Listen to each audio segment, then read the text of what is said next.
breakfast right now as we're kind of going in there. So as we go in, we're going into Descent to Subconscious, so we got some floor breaks in here, and we'll see how it kind of goes. It's going to be flameoo versus Nautica coming up right now in this breakout.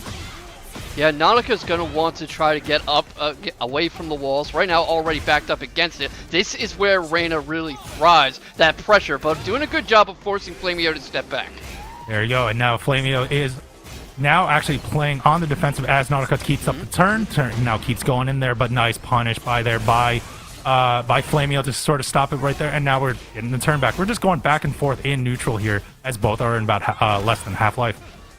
Yeah, you were talking about small Tekken. I don't think we're going to get much of it here. They're both playing a bit defensively, but they are really throwing the whole book at each other in this first round. It was weird. It was like they were playing small Tekken with big moves, actually. That's what it felt like. There was no big launches, but there were heat engagers, as we just saw there, by flameoo. flameoo's trying to get it there, but nice duck by Nautica to stop that pressure and get out of the wall. And now doing some low pokes to get out of there. Started with the infinite kicks. Whoa, nice duck on the Electric Wing Office, but there's the dash by flameoo. flameoo is making very good use of that stone head as a way to disrupt Nautica's pressure and take his own turn back. I'm noticing that a lot, really making that a key part of the offense. So I wouldn't be surprised if Nautica starts looking out for it. Nice pickup by Nautica. Nautica's going to bring it all the way to the wall. This could be dead if he plays it right. Oh, it should be. No, he didn't activate Rage Art there. Oh, the sidestep! There's some small Tekken for you, the lateral movement. Too many people tunnel vision and then they forget this is a 3D game. I was gonna say, it was like he had time to do to end that round with a Rage Art, but did not do it right there. And now it's kind of paying the price as flameoo's riding that momentum. Oh, kind of continues the string with his back turn, but no, Nautica was not able to finish that off. And now here comes flameoo going in with the launch, but drops the combo. I like the tracking there from flameoo. Knew that Nautica was going to try to roll to the side to get away from the pressure and immediately pick back up. And already 2 rounds up. This is starting to be a very flameoo game. Right now it's looking like the flameoo momentum right there. Nice little slide by Nautica. Nautica is trying to wait. No whiff punish though on that big move, on that big mid, but the nice little punish though by flameoo to get it. But here comes the heat engager by Nautica. Nautica's very fast to activate heat, I'm noticing. Just immediately throws it out there. Might want to be a little more conservative with it, but it's certainly working this round. It's working right now. He's gotten the life lead, a huge life lead right now to try to tie this up. We'll see if he's able to close it out. He gets some plus frames on the one running 3-2. Called out the flash combo before. Going in sensei stance right there. We'll see, going for the mix. Nope, just went for the high. Oh, ducked the high, but no punish. But gets the throw to end that round. We're tied up on rounds here. Final round, game 1. I'm going to have to ask Asherbacher, one of our other wrestling friends, what move that was, because that looked like some WWE stuff. But right now, Nautica's trying to take the advantage back. Way behind on life to start with. Gets a nice sidestep going. Neither of them have touched their heat gauge yet. Going into the intricate, nice whiff punish by flameoo, but kind of comeback, took his turn back as Nautica. But now we're trying to go in there, nice at take turn back again by, whoa! Weird Harada interaction. Harada movement, and now, I was going to say, was flameoo going to get it, close it out there? And does with the down forward 1 right there. flameoo takes it, game 1. Something interesting. Go ahead. Something interesting that you mentioned at the start was that how Lee can play very keep away and a bit of a light zoner approach. You're not really seeing that with Nautica. He's happy to mix it up with flameoo. Do you think he's going to take a more defensive stance in the second game? Well, he has to do something to change it up a little bit, and knowing how flameoo is actually going a little aggressive, that would have been my way of doing it, is trying to see if he can bait out a counter hit, use some of your plus frames to your advantage. But right now, you got flameoo kind of going around with some of the 3D movement, going around sidestep, side walking, keeping Nautica right at the wall. But there you go. There's a heat engager to a punish. But again, the nice lateral movement, sidestep by flameoo to avoid that pressure, and then is able to close out that first round in game 2. Do you think Nautica has any tools in his box to kind of shut down this lateral movement? Because flameoo is dancing circles around it. He's not keeping him away, or at least that's my... If I saw this sort of gameplay, if I see someone aggressive, I would sort of try to zone him out with the length of limbs that Lee has. Use Hitman stance a little bit more. Use a little bit more evasion. But right now, it's...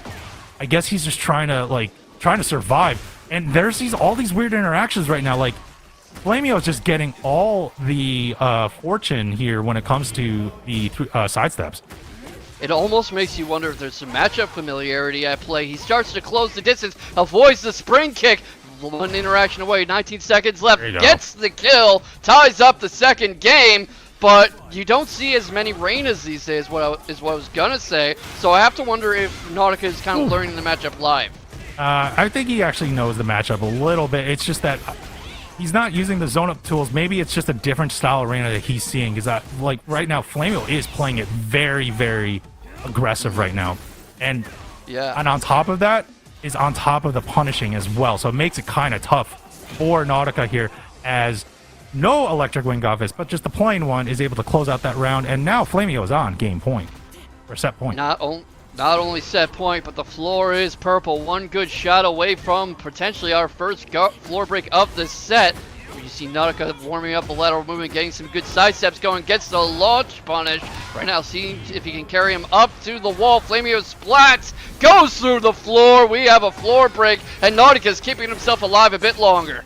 Using the slides, trying to stay alive here, but the electric wing Godfist on the whiff punish. But flameoo was not able to finish off the combo here.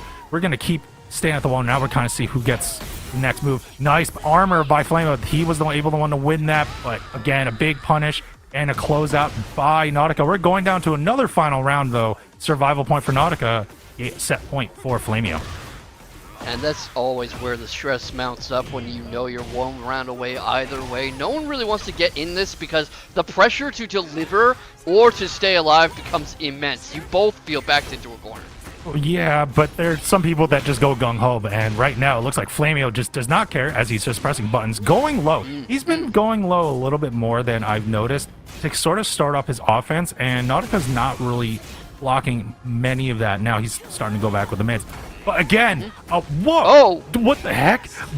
He did the armor, and he wasn't able to finish the string. Nautica, that was very unfortunate, but now here we go. We're tied up in life here. Gets the throw. flameoo's trying to close it out. Life that interrupt from Nautica, backing off to create a bit of space and force flameoo to come in. 10 seconds left. Can he take the second game? Tie up the set. He can! He does! What a spring kick! Little spring kick to close that out. So we're tied up in games here over in the pool side. flameoo, Nautica, we're running it right back. We're staying in the same stage. We'll see how it kind of goes out, and we'll move on the winner side of this bracket. Going in Sensei stance, and nice whiff punish there by Nautica. Nautica, but another nice sidestep by flameoo with the electric wing Godfist to bring, I would say, Nautica all the way to the wall. Yeah, all the way to the wall. That's where I was talking about at the very start of this. You don't want to be here against a Reina. You don't want to be here against most characters, but Reina especially can be a big pain. Nautica does a good job of getting away, starting the pressure back up, keeps the combo going until flameoo is high splatted. Floor is purple now. One good blow can break him through. Well, there you go. We got a heat engager and nice demon breath to end it on that string. flameoo takes the first round in this final game. But nice little counter hits by Nautica, and nice parry to stop that pressure by flameoo, and brings Nautica all the way to the wall with that really weird 3D interaction. Gets the break off it too. Not the weirdest break I've ever seen. Potentially up there, but flameoo's not complaining. Has Nautica against the wall again, and through the floor again. All the way to the depths. Say hi to Jun Kazama right now. And flameoo is trying to seal the deal. Hi, Mom. Oh, hey, no, Jen's not my mom. Anyway, as flameoo is kind of going in there, trying to find another opening. Nice duck by Nautica to stop on that string. No big punish. A little down jab to stop the pressure by both players here. But there you go. We got flameoo going in with the big mid. Is up 2 rounds quickly here and is on set point. Yeah, you can see right there that Nautica exploited flameoo's aggression a bit. Set up the second hit of the string to catch flameoo coming in to try to counter. Can't stop this armored punish though, or the electric wing Godfists that come out. And you see flameoo making very good use of, I almost called her Asuka, I'm sorry, Reina's fundamental traits. Her hentai stance, her flesh punch combo, her electric wing Godfist, all that. Oh, well, I was going to say, that wing office was from downtown on that whip punch. Oh, and the crumple stun. This is not going to look good for Nautica. It's not dead, but it's going to be very close. Gets the dash. Oh, it was dead. Wow, even with the dash. All right, never mind. I'm sorry. I don't remember scaling that well. But anyway, flameoo is going to take that match, and we'll move on into the winner's side of pools. down, but definitely up close as a striker. And Yeah, interesting costumes here. I think you've got a bit of the cyberpunk edge runners from Matsune Hiku, and straight up Ryu with Crab Raccoon, and you are the June main here. Tell me how you feel about the matchup with Lili. Well, with Lili, it's going to be lots of evasion and everything, so you're going to use a lot more tracking moves, a lot of homing moves, I should say, by Jun, and there are a lot of them are plus frames. But as you can see, the evasion, nice throw break there by Hiku, and Hiku is going in and just keeping up with the pressure and mixing up. That's pretty much what you need to do as well with Jun, is try to use your stances and get the mix-ups. And there you go, big Kazama powers from the ground. Hiku was able to get that last hit and get that first round. Crab Raccoon hitting so hard in that first round that everyone has forgotten who is who. Matsune Hiku on the offensive right now. Activates heat, charges right in. Bit of a neutral jump. That was an interesting choice, Toma. Yeah, it was. It was an interesting choice. As I'm trying to look over here, I believe actually it's going to be Crab Raccoon is actually the Jun. But as we're kind of going into this, going with the, there you go, there's some plus frames there on the forward 1+2. Oh, a nice Kazama 10-frame punish there. Kazama power by Crab Raccoon to keep up at bay. And like, look at the life is already gone there. Down. Oh my goodness. Yeah, all that damage. As I used to say, that's a lot of damage. That's why I kind of like Jun as well. She has a lot of damage that's very deceptive. So if you know how to use her optimally right there, you don't care about the life penalties. And now we got, oh, nice punish and pickup by Hiku. Hiku's going to use the Rage Art here. It's not going to kill, but it's going to able to get all that gray life out of the way. And we're going to get down to one last interaction here and see who's going to close out this round. Gives Matsune Hiku all the space she needs. Immediate heat activation. Sees the spring kick coming. What do you think the decision making was there with that spring kick? Because it didn't seem to work out. It was panicky. Oh, there's the cans. We're now going to go to a bread and butter combo. 1-1. And now what are we going to do? We're going to bring it to the wall. That different combo to bring to the wall. All right, that's fine. That big punishable right there. And that's right. Hiku should have punished and is able to punish. Gets a nice setup there to go across on the wall. Oh, all right. We're seeing a lot of interesting lateral movement here too. A lot of side switches along this wall and pressure changes from both players. Well, yeah, but right now you saw that there was a big punch to Baki by Raccoon, was able to actually get that momentum on that match or on that round, and now we're tied up here in the final round. Oh my God, there's a lot of weird interactions because you got two very evasive characters with their sidesteps. Yeah, and it seems like Crab is keeping Matsune Hiku kind of frozen in place. Finally, Matsune Hiku back on the offensive, but was making no attempt to block those lows. Wasn't really sidestepping or trying to get out at all. Throws broken by Crab Raccoon, who activates heat. Has another interaction left. Gets the kill. Game 1, Crab Raccoon. Big, just probably caught him on the sidestep or something, but Raccoon was able to get that heat smash in, and then is able to take that round and that game. So he's up 1-0 here. Are we gonna send it back? No, it looks like we're gonna be switching stages here, I believe. Yes, we are. We're gonna be switching stages. We're gonna see where we're gonna go next. But a stage like that, like Jun, really, they both actually work well with walls. I think this one worked a little bit better for Jun because she can adapt, she can adjust her combos very well, depending on how far or close she is to the wall to maximize the damage output. Yeah, that's exactly what you saw Matsune Hiku trying to do. And right now we're going into Coliseum of Fate. There are walls there, but it's one of those quasi-infinites because it's so big. What are you expecting from both characters here? I'm going to see about if we're going to see more Hiku going to be doing more sidestep. He found out which moves are very linear on Jun because Jun does have linear moves. So you have to kind of go there. But nice block on the stomp by Raccoon. Gets a good punish. Oh, but the back three, the cartwheel goes for it. Now we're going to go for a big combo here. Going to activate heat. Nope, we're going to go right in to Miyari 2. Or I should say Genjutsu right now. 2. Sorry. Yeah, managed a good job with that duck, but not really going to be able to stop Crab Raccoon from getting the launch. Finds the wall like he wasn't able to do last time, and a very quick KO from Crab Raccoon. What do you think Hatsune Miku, whatever, can do to get back in this? Well, he needs to be able to sidestep again. Now, we got Raccoon using some of the homing moves, but not so much of them in neutral. Oh, the 4-2 Tooth Fairy. That's a big counter hit. And now just taking full advantage here and mixing him up right now. Hiku's getting mixed up with a lot of these strings and just guessing for life and has just been guessing wrong. Yeah, that's part of Crab Raccoon's biggest strength as he finds himself on set point. He's just forcing wrong guess after wrong guess after wrong guess. But right now, Matsune Hiku has really ramped up the aggression, I think. Already has heat going, and Crab Raccoon's having a hard time getting any good hits in. There you go. Nice little sidestep hop kick right there. This should go into a full combo and then take it out. Gets that round. Hiku is able to get on the board here in game 2. And now we're going to see what's going to happen. Yep, good. You did not fall for that frame trap. A nice little tiny jab punish there by Hiku, but here comes Raccoon trying to go in and use a full install power. Good grab break from Crab Raccoon, who continues the offensive pressure. Doesn't let Matsune Hiku back on the feet.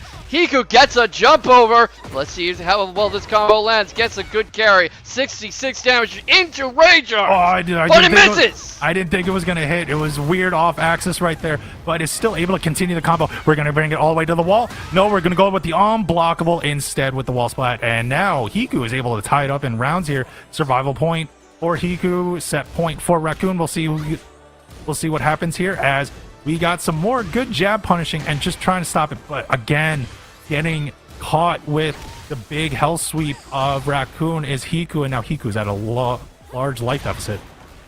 Yeah, but this is a game where that deficit can disappear in the blink of an eye. Already, Matsune Hiku is narrowing the difference. Goes for the unblockable again. Gets him again. He's very good at setting that up, I'm noticing, Toma. Yeah, he is pretty good setting up. Oh, big whip punch. Nice throw break again by Raccoon, but big counter hit, and this should do it. Hiku gets a game on the board. We're tied up in games 1-1. We're going to see if Raccoon's actually going to run the set back or kind of bring it to a different stage. It looks like we're going to bring it to a different stage right now. Kind of wondering what we can do. Go ahead. Maybe wants something more with the walls, like you were saying, because she was doing very well, Jun Kazama, Crab Raccoon, on that beach stage with the tighter walls, with less room to move around for Matsune Hiku, but also got to deal with that unblockable. Got to find a way to stop Matsune Hiku from falling back on it. Well, we're going to get, at least for one round, unless they the stream killer. They're gonna unless they activate the wall hazard here, at least one round where it's a relatively small stage. Going with the down forward 2. Oh, tried to do a punch Sabaki, but instead of getting a punch, got a kick instead. So Raccoon's paying the price for it as Hiku was coming up with a punish. Right now, not really anything going for Raccoon. That can did not work out in his favor. Sidestep hop kick from Matsune Hiku again into the splat on the wall. Catches him trying to get up, keeps him on the back foot. Jab punish into a grab. And no throw break there. That was actually the first throw, I believe, that Raccoon was not able to break there. Try to get it with a down forward 3, but gets the cans instead on counter hit. So this is going to be a big combo going all the way to the wall. Back 2, there we go. Back 4-2, I should say, to get that full damage. See, 100 damage on that combo. Goes into throw. Press standing 3. Oh, that doesn't hit. I thought that would hit on Oki. All right. Yeah, Raccoon must have thought so as well, or was just anticipating an earlier get-up than he got. But Matsune Hiku back on the offensive now. Gets the tornado, activates heat, continues bullying Raccoon towards the wall, but doesn't get all the way there. Raccoon trying to force him back. Gets caught on the slide. Wow! That is gonna reach the wall. The sidewall pressure is real. And right now, Crab Raccoon has everything he needs to tie up the game. He does. And does so right there as we're kind of going in. Raccoon's able to tie up in the rounds. Nice throw break again by Raccoon. Tries to get in there, but the cans did not work this time as Hiku drops the combo, and now we got the down forward 1 punish there by Raccoon to start it off. But now here comes Hiku. Yeah, here comes Hiku. Waits for a moment for Raccoon to get up. Raccoon goes for a can, not going to work out, but the heat's active, gets the tracking options going, forces Matsune Hiku back, continues the pressure, and Matsune Hiku can't sidestep, can't get away from the pressure. Yeah, well, that was because Raccoon was using more of the homing moves right there, using the forward 4 to sort of stop any side steps right there, and got the guaranteed 1+2 to sort of stop and get the full knockdown. And now, man, I know that setup. As we're kind of going in there, nice down back 1-1-1-2 to get there. Gets the floor blast, and now we're going into a full combo. Gets the tornado. There you go. Activate heat right there. Oh man, look at all that damage going into the low heat smash and the second low heat smash right there. And that's Raccoon. the set. Raccoon takes it fully 2-1 over here on Breakout. We'll move on. It represents MTS. Good old MTS. That's the org that I also represent too when I'm working. Not for Breakout, but you know, we're our friends here. We do help each other out. That's what good orgs do with each other.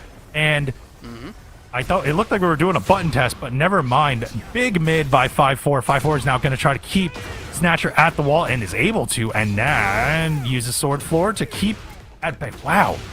Just caught wow, Zan. that was sick. Oh my goodness. 14 seconds. I'm not sure Zan even pressed any buttons in that round. Finally gets a sidestep going, gets a bit of offense on his way. What do you think Heichachi's options are in this matchup?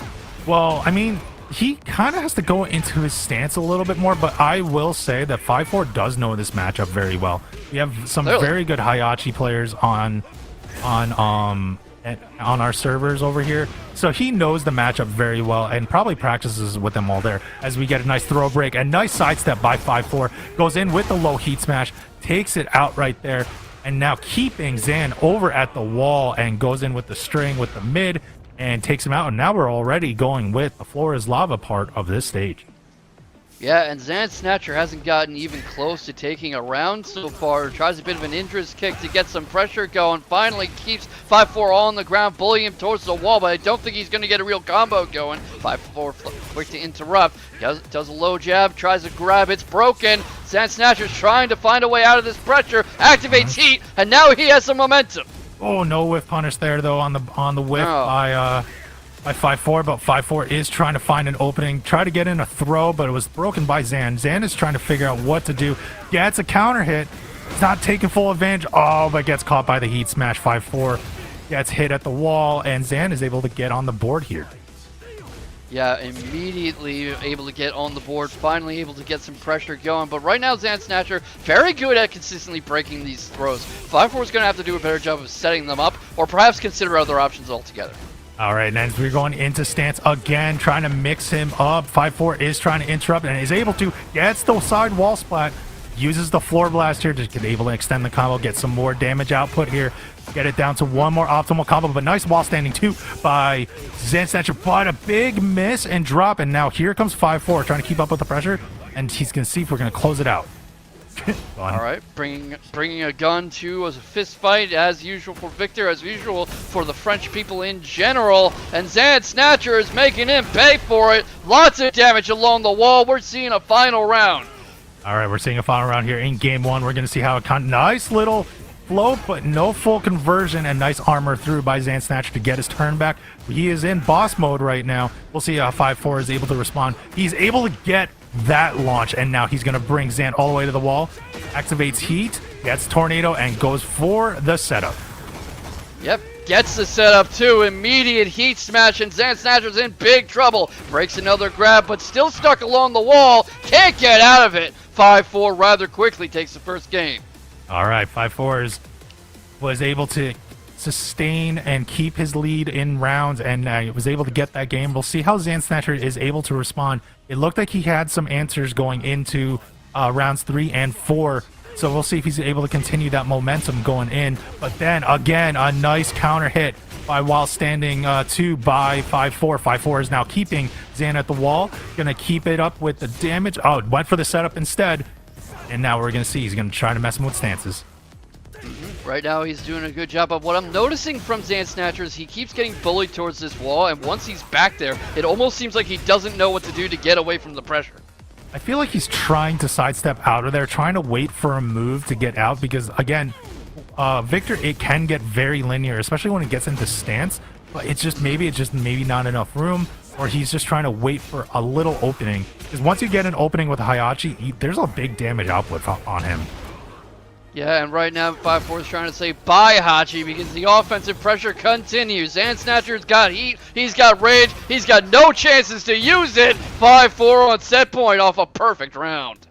All right, now here comes 5-4. We got the floor is lava again. We're going to see how it goes. Oh, but nice little forward 4 by Zan Snatcher to kind of keep it on. Oh, we're just waiting for Demon Breath on Zan Snatcher. It was blocked.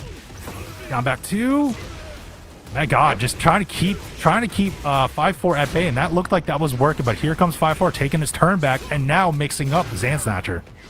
Yep, activates Heat though, Zan Snatcher. Not able to do much with it. That was an incredible punish from 5-4. But is he going to be able to get through this round? No, he's not. Finally, Zan Snatcher showing a bit of life, extending his life a little further. We're just like whiff punishing with expulsions and heat smashes. That's pretty much what you were doing there.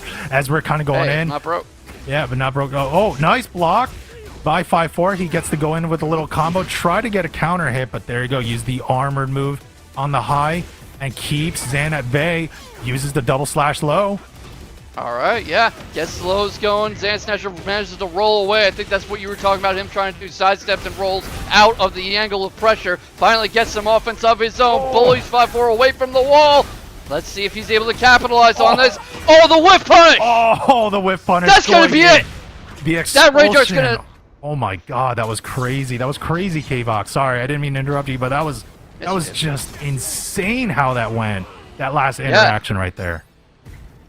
Yeah, and what a way to take the whole set. That's our first 2-0 of the night. And, you know, it's a shame. Heichachi's a really cool character, but I don't think I've ever seen someone win a match with him. Oh, Hwoarang versus Raven. Not a matchup I see very often online, but always a fun one. I see too many Hwoarangs in my ranked matches, so Sure, but how many Ravens do you see? Not so much. Actually, in New York City, we see a lot of them because there's a few of them around, especially in the online local. Shoutouts to Hazel, by the way. Nice. So anyway, as we're kind of going in here, this is actually going to be kind of an interesting match with all the different ninja stances that Raven does have, and then the aggression of Hwoarang. And here comes again the aggression that I was talking about. I Am Fury was able to put on the clinic using those armored moves to kind of get the wall pressure there, and but the Peacekeeper misses there, and now here comes JustinHyuga. Beautiful sidestep from I Am Fury, who keeps JustinHyuga at bay for the moment at least. Gets a bit of a dive kick low set up, but not able to get much further than that. JustinHyuga right into heat, keeps the juggle going with Hunting Hawk, gets him up against the wall, and is just teeing off on him right now. The level changes are there, the stance changes are there, the grab for the kill, and I Am Fury in danger of taking a no-round brown. Yeah, well, that's what happens when you're when you have a Hwoarang and who has a very good plot pilot with Justin just kind of knows how to optimize there. Nice back 3 to go in there to get I Am Fury into a pretty precarious position right now. Try to use the back 3 setup again on Oki, but nice throw by Fury to kind of sort of stop that pressure, and maybe you'll get it. No, but big whip punish again by Hyuga, and now we're kind of right back into neutral and see if Fury's able to close this out. Oh, he's trying, that's for sure. Good use of the body doubles to get away from pressure, but he's into the rage art. He blocks it. That might be the ticket to his first round. Is it? It is. And it's his ticket to the first round, like you said. So we're going around to round 4 here. Maybe the start of a comeback. Nice little counter and down forward 2 by Fury. Fury's able to bring it all the way to the wall, but sidewall interaction. Sidewalls does save lives, but now Fury is in the unfortunate position with his back to the wall. Here comes Hyuga trying to keep up with that damage and try to close out that round. Good thinking with the spring kick to get out of there, but not really able to stop the lows from JustinHyuga or that wall blast. High splat for his trouble. Hyuga stays in Flamingo stance, tries to keep teeing off. Fury has rage, no chance to use it. There goes the first game, and Toma, JustinHyuga's just running away with this. Well, yeah, I mean, like I said, JustinHyuga is a very, very great Hwoarang pilot. I've seen him play a lot. I get confused on what's going on when he's going into the different stances into Flamingo. There's just a lot. I didn't see a lot of blender, any of his blender combos coming out, but he was just trying to keep up close and personal onto Fury. But like I said, we'll see how Fury's able to respond here, as you know, these are both high-ranking and really high-level players. So we'll see how Fury is able to respond in the dojo with multiple walls here. Oh, this is a scary place to be against someone like JustinHyuga, who immediately tries to reset the momentum. Bit of a trade in Fury's favor, but not able to stop the offense just yet. And now we're kind of going big armor move by Hyuga to keep his turn. And now we're going with the forward 3 to stop it. Oh, and now we're going into the combos. Breaks the wall. This should be dead. Yep, there's the tornado. Oh, he misses it. He drops it. Spring kick gets Fury back into this, but that's so much life to steal back. Oh, whoa. Fury is making it different right there. Oh, there. Oh, look at this defensive movement, Toma. Look at the ducks, the weaves, the dodges, the getting killed. Yeah, just never mind. Wasn't even able to. Was getting a lot of the ducks, was not able to get a big whiff punish on there, but here comes Fury, able to get the heat engager on the mid and trying to keep bringing Hyuga to the wall, but Hyuga's able to take his turn back and prevent the double ninjas to come out by Fury. Yeah, and that's showing that Fury does know how to knock the brakes off the train if he wants to, if he sees a good opening. So Hyuga has to be careful not to go too unga bunga here. The offense is working, the rushdown's working, but he can't go full schoolyard bully. Well, I mean, Hyuga was able to get a proper punish there, and now he's up quickly. 2 rounds to 0 here, and he's on set point. Nice sidestep to a down forward 2, and now here comes Hyuga, bringing him all the way to the wall, but not to use the wall interaction, but uses the Peacekeeper to catch him out. Oh, but now Fury's trying to come back. Yep, uses the shadow clones to get out of pressure. He's going to that well again. Right now he's forcing JustinHyuga back, but not able to stop this. Uses the shadow clones again to as a quick escape. Has heat active, tries to sidestep, gets hop kick for the trouble. That should be the kill, Toma. That should be enough. It is! And a rather swift 3-2-0 for JustinHyuga. JustinHyuga put on a clinic right there with his Hwoarang Breakout Series own King Surbot here. So he's trying to represent home court as we're kind of going in with the Zaf Panda is what I call it because it looks like Zafina. Yeah, I see it. That's what I call it. Big launch there by Surbot, and here comes Surbot. Uses the booty to stop and maximize the damage at the wall on MCD. Yeah, in the early stages of this game, this is not a very good stage for Lars because he's not really going to be able to move around away from the pressure by King Surbot very easily. Oh, nice little activate on heat to stop some of that, keep his turn by MCD. But here comes Surbot, uses the 1-2-4 string or 1-2-3 string to stop that and gets the low to hit and gets that first round. Yep, good trade at the start for MCD, who's trying to keep the pressure up. Has a slight life lead, but that could disappear in instant. King Surbot goes back to Hunting Bear, backs off a little. He's trying to catch MCD pressing something, closes the distance. Good counter, claw swipe. He's got the wall pressure going, Toma. Definitely does, but oh, nice low parry by Surbot. Surbot's going to be able to use this all the way to all damage. Oh, but it was sidewall interaction. Nice spring kick again by MCD to get out of there, but it is unfortunate as he puts himself back at the wall, and now here comes Surbot, uses the booty to finish off with the full damage, and is able to go with the double lows to close out that round, and now we're going to the second part of the stage with Surbot on set point. Game point.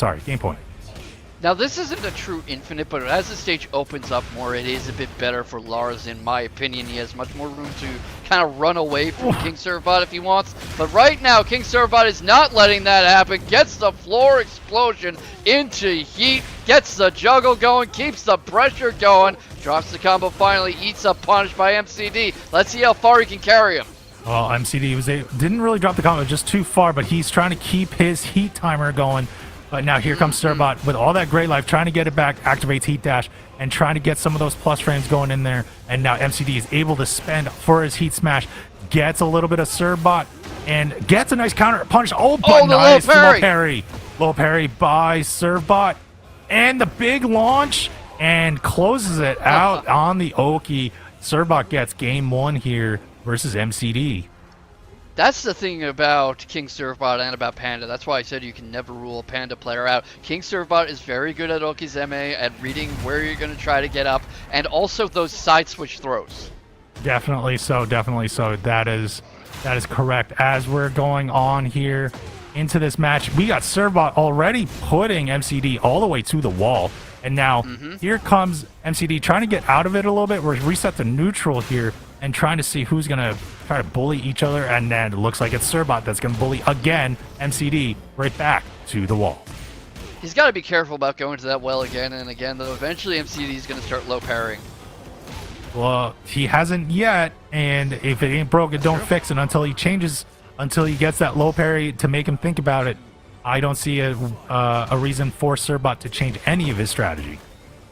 Yeah, not yet, but it's something to be careful of as he's pushed back against the wall. Goes into Hunting Bear to force MCD back. Gets sidestepped, but blocks the follow-up attempt. Immediate punish, and King Serbot is just running away with this. As we're kind of keep going forward here comes Serbot trying to get more frame advantage right now. They nice little activate of heat by MCD. Woo, big that heat smash hit from downtown, but big launch by Serbot. This is not looking for MCD. Are we going to use the rage art here? No, we're going to use heat. No. I mean, why need it? You need to smoke it? Don't. Keep it in the pack. Keep the lighter at home. And King Serbot on set point. All right, now we're going back to the second part of this stage, and Serbot is now on set point. And we'll see how MCD is able to answer back, but gets an unfortunate trade. But no, actually, Serbot was able to take full advantage. Yeah, went for that side switch throw again, but a little too far away it looked like. He activates heat off Hunting Bear, continues to pressure, tries another heat smash, gets the floor explosion, shooting star, thank you very much, into tornado, whiffs the bleach ball attempt. What was that? That was a weird interaction, waiting on the heat smash. Oh, that catches Serbot. What is going on here? And now I think go ahead. I was saying, I think he's just pressing buttons that'll make King Serbot back off. They both got rage. Has the launch. Not going to let him down. King Serbot, 2 rounds to nothing. 2 games to nothing, rather. And, you know, it's funny. You were talking about that's going to be an interesting one. XO, a big threat wherever he appears. Is it XO or so? Like, I was kind of going Chinese. Everyone there, I've heard says XO. All right, that's fine. That's cool. Like, if it's XO, it's XO. No biggie, but it's also RAF. So as we are going in here at Big Lidia is, wow, nice little punish there by XO. XO's trying to play the neutral. Oh my God, nice little punish. Nice little spacing on the hits there. And now we got XO still keeping it up on, on RAF. And RAF was basically eating those mids and lows. And XO gets that first round. Yeah, this might be an echo of Justin versus Fury if Raph is not careful. This is not a very nice stage to be on against a Lidia of any stripe. As we keep going in here. Oh, man, not back turn. It was unfortunate for Raph, and here comes XO taking full advantage. Actually was able to get a little bit of a mini counter in there as well. And just kind of waiting for mistakes being hit by Raph and able to get those opening that up, using her faster moves to counter all of Raph's buttons. Raph's also playing very straightforwardly. I'm noticing no ninja shenanigans, no body doubles, just really in the pocket with XO, and that's not somewhere you want to be with Lidia. Yeah, but it's also there's like a lot of whiff punishing. So I also right there we saw Raph actually do a big whiff, and XO is on point with the whiff punishing, goes into the heat dash and actually closes out that round here. And in New York City gets 3 rounds to 0, gets game 1 as XO.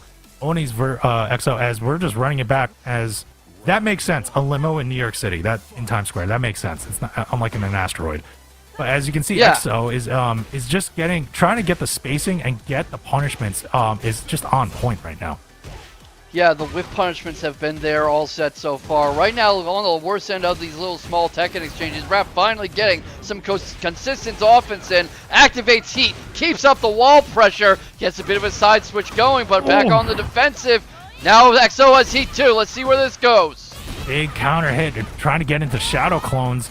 And here comes XO, gets the wall splat and closes that out on the hop kick. My God, that was a little insane. A nice comeback by XO. And now he's going to keep coming back here, trying to get more of the spacing. Let's see if Raph is able to answer back. He's trying to get some down forward ones to keep those mid checks in. But nice little string and heat engager by XO to start up the offense. Yep, gets the wall carry too. That's going to splat and keep Raph right where XO wants him. Gets to his feet, but he's stuck along that food truck. Finally gets a launch. Tries to carry him. Not going to get him up to the wall just yet. Brings out his shadow clone. Goes into heat of his own. Gets the splat finally, but not able to really get the combo much further than that. Gets sidestepped. Gets punished. All right, and here he goes. Here comes XO trying. He got the life lead back, and now he gets it down to one more hit on to Raph. Try to use a down jab, but there's a big proper punish. That was a punishable move, minus 14 on that flip kick. And XO is able to take advantage, is now on set point here. Set point already. What do you think Raph needs to do to keep himself alive right now?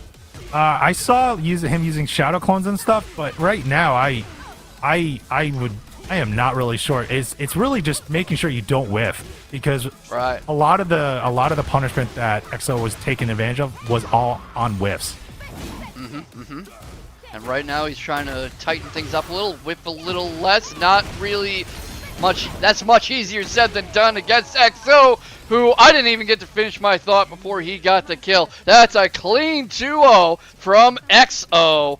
And I'm sorry, Raph, but you were barely in that one. Ton of work for growing the Mexican Tekken scene, and also commentated the Spanish language stream for Evo. Yeah, definitely. No, and congrats to her as well for that and getting that gig. As we're kind of going in here with RealNastyBeetle, kind of going in and getting in the heat engager and trying to keep RV Cris at the wall. Ooh, nice little knockdown there by RealNastyBeetle, but here comes RV Cris using his own heat engager. Yeah, he's doing a good job of forcing RealNastyBeetle back, but you're already seeing the range dynamics we were talking about, because RealNastyBeetle is doing a good job of just staying right on top of Cris's hitbox. All right, now we're kind of going in here. Now here comes RV Cris trying to chip away at this life lead, lets the heat timer run out, and RealNastyBeetle is just waiting for his opening. But nice little defense here by RV Cris, and uses the parry to get out of that. Immaculate time for the parry, honestly, but gets caught on that tracking sweep, and RealNastyBeetle has done a great job so far of making an impression against a multi-time breakout champion. Yeah, definitely, Ashervok. That was actually a pretty good memory when Chikrin used the get over here Scorpion Spear of Clive on Arslan Ash. But right now, RV Cris is trying to use that parry to his advantage. Gets RealNastyBeetle off balance. We're down to pretty much a tied life bars here, as RV Cris is keeping RealNastyBeetle at the wall. What do you think of Clive's wall game as RV Cris tries to keep RealNastyBeetle splattered? At the wall, not. I mean, I think it's not the greatest, but his wall carry is insane. That I will definitely say. But here comes RealNastyBeetle, able to stop that pressure. Gets a tornado, but sidewall saves lives, activates the heat dash to bring it back into the neutral, into the center of the stage.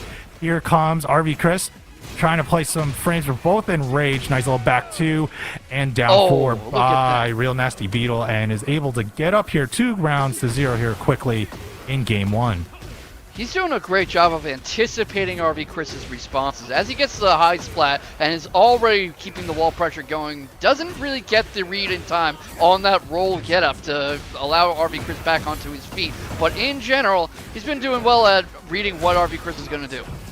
Yeah, and that's how it kind of goes. Oh, RV Cris uses that special move right there. Gets RealNastyBeetle all the way at the wall. Man, he doesn't even have any of the installs, and he only has one install right now. But here we go. We got RealNastyBeetle kind of trying to get out of the corner. Really low life lead, or really low life, and RV Cris is able to take full advantage and get that first round. Yeah, it takes his first round on the board, bringing us into the third. You see RealNastyBeetle trying to time out these sword swings a bit. Makes sense. You know, what usually happens when you fight a swordsman with your fists? And man, I don't know, like, we have guns, we have beams in this game. It's almost turned into an anime fighter. Actually, that's what many old school Tekken players will actually think. But we got two big hook fists and kind of going in now. Here comes RealNastyBeetle. RealNastyBeetle is going to bring the twin pistons all the way to the wall. Uses Savage Sword, but the last hit does miss. And now here comes RV Cris. Uses the heat engager to kind of keep up with his combo, and the pressure, yeah, it's 50-50 there. And RealNastyBeetle is in a hard spot right now. Yeah, very, very hard, especially against someone who is so consistently so good with Clive. RV Cris has absolute classics with players like Joe Crutch, like King Ray Jr., like Pling, and he brings us to a final round. RealNastyBeetle has to get back in touch with his early momentum. All right, and as we're kind of going along here, we got RealNastyBeetle, nice little time delay on the move, but nice big slashing low by RV Cris to start off his combo. Activates heat to extend this going forward. Do we still have tornado?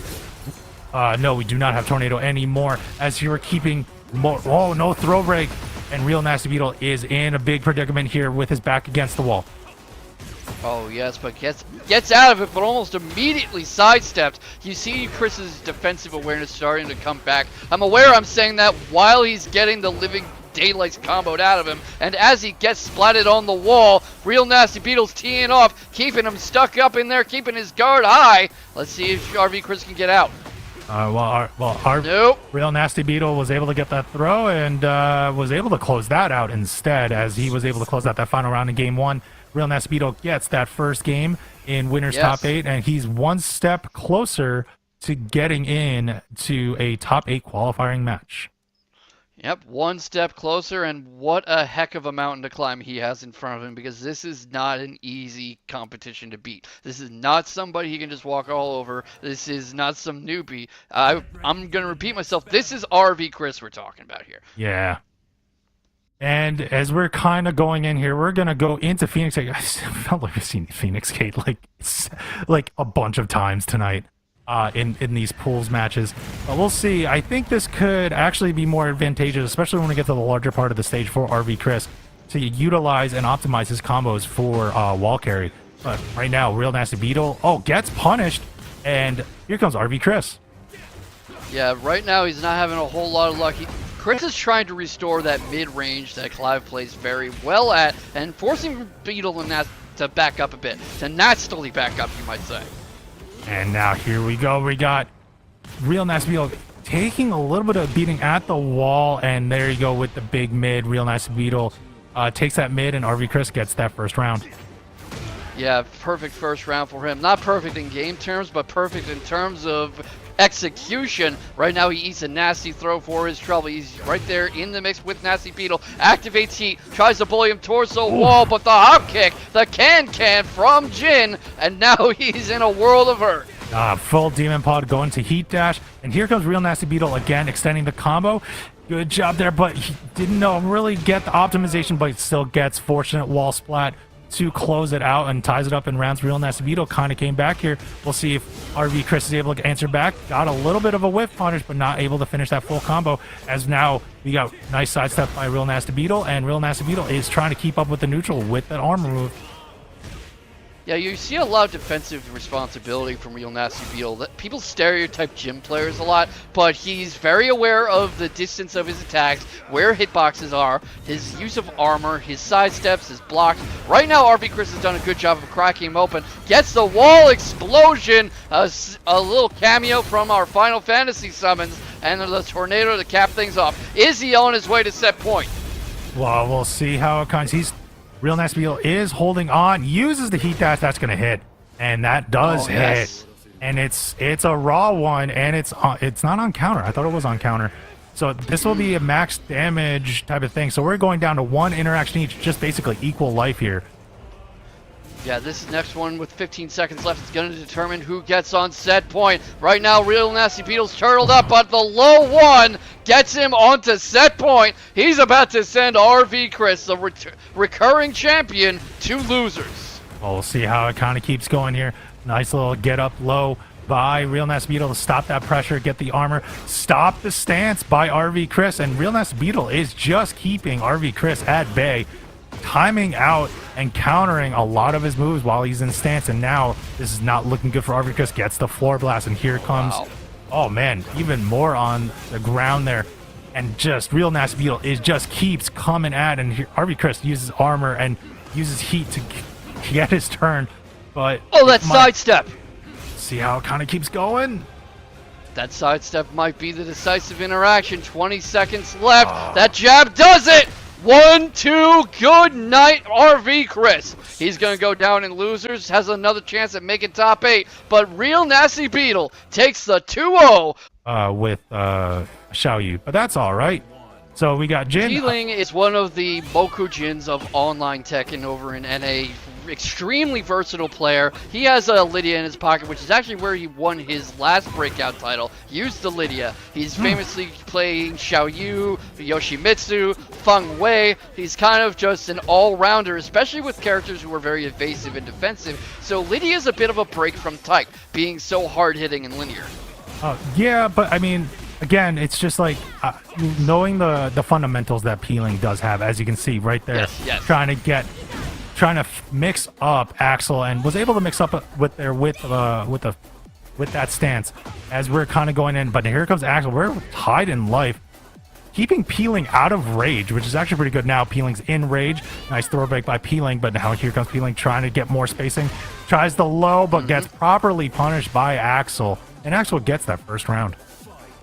Oh, a beautiful first round it was. Interesting trade. Peeling's the first one back onto his feet to try to capitalize. You see Axel's trying to create space and allow for room to cut Peeling off with the jab like he's doing right now. Lots of work off his jab or with his low 3 as you just saw right there. Well, we got more little down fours to kind of go in there, but now here comes Peeling trying to go into stance. Uses the big low to get the knockdown, but nice proper punish by Axel to stop some of that momentum, maybe to keep Peeling from using those lows again, and actually getting some of these jab counters in to get that timing off again, and goes in, finishes it off with the big mid after the heat dash. And now Axel is up 2-0 here in game 1 of this winner's quarterfinal, top 8 qualifier. Ooh, while standing 2. You don't see this happen very much. Peeling kind of decisively on the back foot. Usually when he faces one of the other top online players, someone like King Ray Jr., then you'll see him on the back foot a lot, but you usually don't see him like this down here. So Axel's showing a lot of good stuff. I mean, Axel's no slouch at all, as he's able to get the combo, gets the tornado, and goes laser scraper right at the wall. And now we have more stances, but nice duck again by Axel. Axel's able to finish that off with another laser scraper to finish and get this first game. Yeah, a no round brown on game 1. I have to wonder if Peeling's going to consider a character change, because it doesn't seem like his matchup against Jin is very good with Lidia. That looks like what is going to be happening here. We are at least getting off the cabinet. We're not running it back. And we're probably going to see some of those cabinets right now. We're going to look like we're going to be in the lounge, in the Tekken Lounge arcade. There we are. Peeling looking like, what's that movie? And like there were a lot of movies. Disney Pixar movie where it looks like a big marshmallow like kind of guy, like robot. Big Hero 6? Big Hero. That's where it was. Big Hero 6. There we go. Sorry. Like, I've watched way too many, like, kid movies, and they all kind of, like, look the same for me right now. Just, like I said, I have a kid. But that's what it kind of reminds me. I forget when I see Peeling. I forget that's his avatar sometimes. But I'm assuming we're going to see... Yep, there it is. There's the Xiaoyu kind of coming up. And we'll see... We'll see how this character change will work out for Peeling, and we'll see how Axel will adapt. Right now, I have some optimistic feelings. The Patrick Star is coming out, you can see, and Peeling is very much extremely versatile, extremely launched right now, extremely carried to just short of the wall, but of Xiaoyu primary, and extremely experienced, plays since the Tekken Tag 2 days. If he can get back in this with any character, it's his Xiaoyu. But right now, he's got his work cut out for him. Oh man, that was just insane. Like, getting caught. It was like some really good timings by Axel that were very fortunate for him. But now here comes Peeling. Peeling's now going to try to use like some of the lows going into stance. Phoenix stance here in back turn right now, just trying to stop anything from Axel, and it's actually just chipping away successfully here, bringing Axel almost down to rage. Yeah, just shy of it at the moment, trying to get back in there. Now out comes the rage. Both of them haven't touched their heat. Peeling's the first to activate, gets his first round on the board this game, and this set, really. He got no round last time. And remember, everybody, of the past 4 Breakout tournaments, Peeling's won half. I believe he's the winningest player in Breakout right now, and he recently cashed out in the Champions Circle. So this is no slouch. Big cans though by Axel. Yes. Axel is going to bring it off to the wall. Little weird on the turn, but still tries to maximize damage. Oh my god, still got way more damage than I was expecting there. Using a lot of the lows on the ground. Nice sidestep. Oh, whoa, that blocked even on the walk. All right. Weird interactions again. Big punish. Big punish or counter by Axel. I understand the thinking of activating heat right there kind of as a counter poke, but it might not have paid off very well. Already out of it, went into Hypnotist for a bit to change angles of attack, goes into Art of Phoenix. He's doing a lot of interesting stuff with leaning into Art of Phoenix and a neutral jump. I don't think it's going to work out for him. It's not! God. Axel on set point. Man, there was a parry that that Pling was waiting for a read, and Axel did not fall for it right at the end in the interaction there. And Axel has a commanding lead in this match, going up 1 round on set point here. But here comes Pling, is able to bring this back. Actually, oh my god, already has Axel down there. Oh, big the sidestep on the heat engager though. Axel's sidestep game has been extremely impressive this set. Oh man, Savage Sword misses at the wall again for Axel, and it does. Pling is able to close that out. We're going to a final round in game 2 here, so we're going to see if Pling's going to survive to the next to extend this game, or if Axel is going to move on and go into top 8. Yeah, right now, Pling's trying to make something happen here. Blocks the dive kick, gets a step around, goes into Art of Phoenix, immediate wall pressure coming, gets the heat engager, absolutely going ham on Axel, trying to force him back, gets sidestep, gets punished, but stops the punish, gets the little backflip jump that he likes to do. And right now, wall pressure's against Axel. Ooh. Out, pop kick to stop right there, and now we're going to bring him all the way to the wall. There, tornado was used, but there we go. We're extending the combo. Goes into laser scraper right at the end. Goes to Savage Sword. I hate that combo. That wall carry is insane. Oh, wow! Twin Pistons 2 ended, and Axel will move on over into top 8 of Breakout Series with that well. But regardless, I get to see a Jun again, but now we're going to be facing Alisa with CheeseYoni as the pilot, and we're going right into Chainsauce. Immediate. Instant heat activation too, an incredibly aggressive start from CheeseYoni, and you are the June expert, the June main among us. What do you think of the Alisa matchup? It's gonna be tough. You kind of have to zone out Alisa and try to make sure you need to know what frames when you can press on Chainsauce, which right there was able to get a good 10 frame punish in and going into a full combo. Oh my, I forgot that is really big damage. 79 damage. There you go. They're standing 3. That was the Oki that I was talking about earlier. Nice little parry shield. And now this should end it right now. Able to finish it off. There it is. Oh, yes. I think that early activation, although it had a bit of a psychological edge, was a mistake on CheeseYoni's part. Just really careless use of resources. What do you think? Oh, it was a little bit of careless, but like, you know what? Right now, Raccoon is actually using a lot of his resources right now. Has already 63 on the install, but gets wall blasted by CheeseYoni. CheeseYoni is taking full advantage and trying to maximize set damage. Oh yes, this is a much more sensible point to use heat, and already getting a long carry. 20 hit combo, just short actually, 19, straight up to the wall, gets the kill to tie things up. And that is how you play Alisa. Also, I'm going to say real quick that if anyone's unfamiliar with CheeseYoni's work, does incredible Tekken choreography videos on YouTube. You should check it out. It's like magic. Oh, yeah. No, I've seen them as well. And he's actually doing some really great choreography, getting the life lead on Raccoon. Yes. And now, uses bomb. This should kind of do it. Goes into the heat smash. Oh, no. 1 pixel left. And now we're going to keep going. And whiff punish on. That's right. Whiff punish on the cans. And now CheeseYoni gets up onto game point here in game 1. Alright, bit more of a tentative start. CheeseYoni gets the first impact, but blocks the cans, backs off again, gets right back in. A bit of a point karate approach there. You see them backing in and backing out, trying to stay just out of each other's range. Right now, Raccoon's on the offensive. Let's see how far he can take it, though. 73 on the way to install, too. Yeah, 73. That's actually kind of low, considering, oh my god, there goes cans. Now we're going to go into... that wasn't really the right option there, but... It's okay. Raccoon is trying to keep going forward there. Eats the heat dash. Activates heat of his own. And now here trying to get in. Oh, but no. CheeseYoni was able to catch. Gets a big punish. And now is close it out there with the low. Yeah, just closing it out, already taking the first game. Raccoon made a very good impression in that first round. But what do you think he needs to do to really stay in here with CheeseYoni? I'm trying to think myself, like, what I would do, but usually when I play Alisas in general on ranked or in brackets, they usually are very pressing heavy, so I usually just try to use my counter hit tools, my punch sabakis and stuff, and just try to get the timing and mix them up with small Tekken. So that's like pretty much, yeah. Basically. That's basically what it is, and make sure you get the whiff punishes, because that's pretty much what you need to do.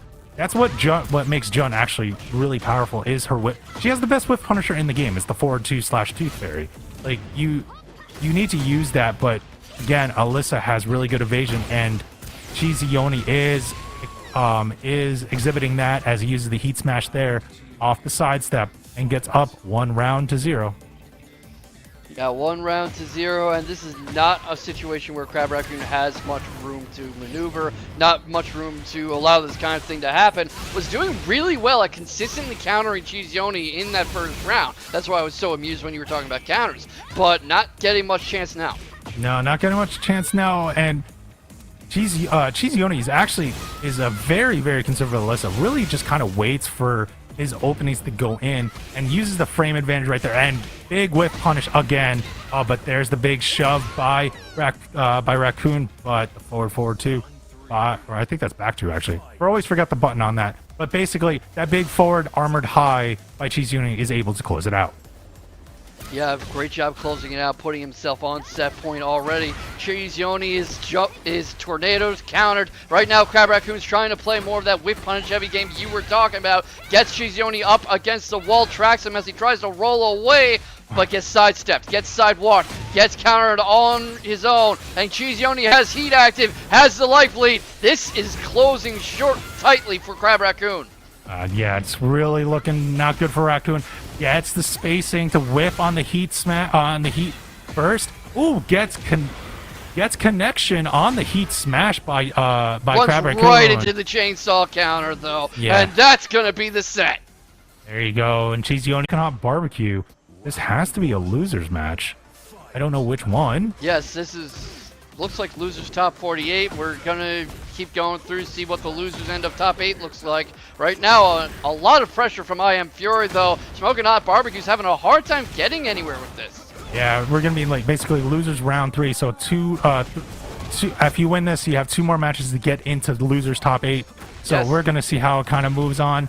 And now, here we go. We got Fury trying to get their big whiff punish though on Smoking Hot Barbecue, and now he's gonna bring Barbecue all the way to the wall. Doesn't want to use the floor blast, but gets tornado, keeps him at the wall, and my God, just keeping Steve. Wow. I like the Steve Cat cosplay. Goes in the heat smash, and that Fury should take. Oh no, that wasn't there. Ooh. Oh yeah, uses the shadow clones to get out of it, but Smoking Hot Barbecue reads it, gets the floor break, gonna continue the momentum, activates heat, gets the wall carry, doesn't quite splatter him yet, but reads the get up attempt into a beautiful low parry, and this is how you get a good Steve going. He plays like an actual boxer with the pressure games. What a comeback by Barbecue. Barbecue was down to basically that health bar that you saw there. Could not make anything back. Nice whiff punish with the spacing on the backdash by Barbecue. Barbecue's really playing the spacing game here. Trying to play the neutral, trying to get the counter hits. That's what Steve does mostly. He activates the heat dash, but gets down forward 2'd by Fury, and now Fury is now going to go with a big combo.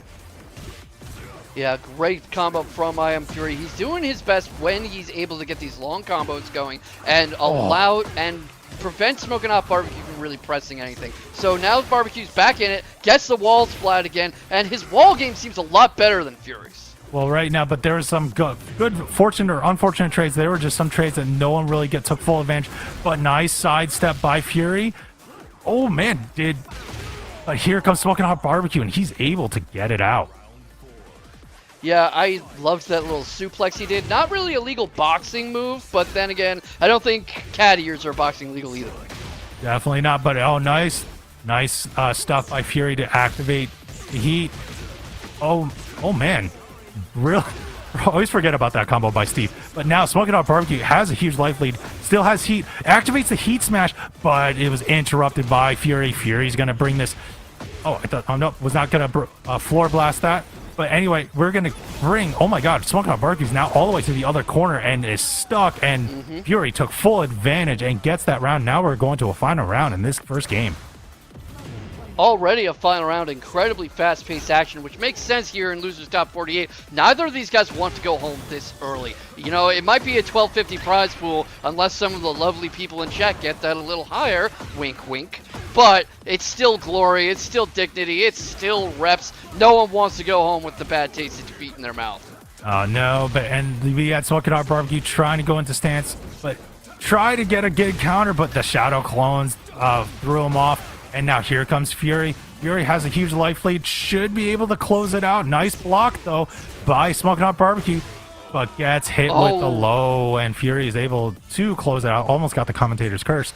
And now we are going on there with that first game, and we're going to move on to this match. We'll see if Smoking Hot Barbecue is able to answer back. Yep, still in first to two territory, so Smoking Hot Barbecue does have some time, but running short, running out of room to breathe to get out of this situation. What do you think his options look like here? To be honest with you, I think his game plan has just been pretty good. So, I mean, it went to a final round, and like the flashes of stuff that was working, he was mixing it up a little bit. But really, what you need to do with Steve is make sure you bait for that counter hit. That's one of his big things. He's a counter hit machine. So we'll see kind of how it moves on here. But I don't think he needs to really do too much things differently here. But I say that as he gets thrown to the wall and gets max damage. You were talking about commentator's curse. Yeah, fair enough. Shoot up, yeah. Touche. A lot of damage coming in from I Am Fury, who already has a round on the board. Smoking Hot Barbecue having a hard time playing that counter-punching game, and you're also not seeing much in the way of stance switches from him. He's playing very straightforwardly. You don't really see Lionheart coming out. He's really just trying to play keep up with I Am Fury, and right now he's stuck in the corner where no one wants to be. Nope, and it did not have enough life there, and now I Am Fury quickly is now on set point here. We'll see how this will close that out, and let's see what happens here. But nice little sway and activate of heat by Barbecue, and Barbecue uses the heat dash but gets launched, and now here comes Fury, and he's capitalizing right now. Yeah, this has been all Fury this second game. Smoking Hot Barbecue's not getting a lot of chances to press anything. He's really playing on the back foot, already countered, already in rage, heat spent. That's going to do it. That's already the entire set. I feel like we barely even sat down. Yeah, big parry, though, at the end. Fury called it out, and if I had to guess this matchup, having an Earth stance, get that horse armor, and then after the fact, what do you mean I just got slammed by down two? My armor! Yeah, for real. This matchup is like such a weird, like, check and pokey matchup. These two both fight with the same fighting style, so a lot of their animations and like general inputs can feel very similar. But Lidia, of course, having a million extra stances to layer on, and finding the gaps can be deceptively difficult because of things like that horse armor. Genuinely can't be scary, and you have to find the negatives in those gaps as well. But for Axel right now, only able to do that off the 2-4, but still, mid-pressure off of gut check. The 1-2, at least off the 4 kicks, gonna have to work for now. He'd engage to actually break through here. Oh, I love the intermittent, very nice, as we see the back forward too. The intermittent down fours here from Axel are just perfect that keep Zoe honest. Like, as many of these checks and stances that we're seeing Axel just straight up block. Not that one, unfortunately. I was gonna say, in a big Tekken action, you find yourself cramped across the wall like this, and for Axel right now, to find something, anything that an Earth stance almost put you through a loop, but still get that pressure, find negatives at that one, for the upper on the electrics, and then one spam into the dive. Yeah, using all of that fake pressure to try and build up. What a jab to intercept, barely taking that QCB3. Such a risky way to pop the heat, but excel at it, able to get some damage down to into the claws. Of course, we're going to work with Rangers here. What a block. What an absolute block on that down two.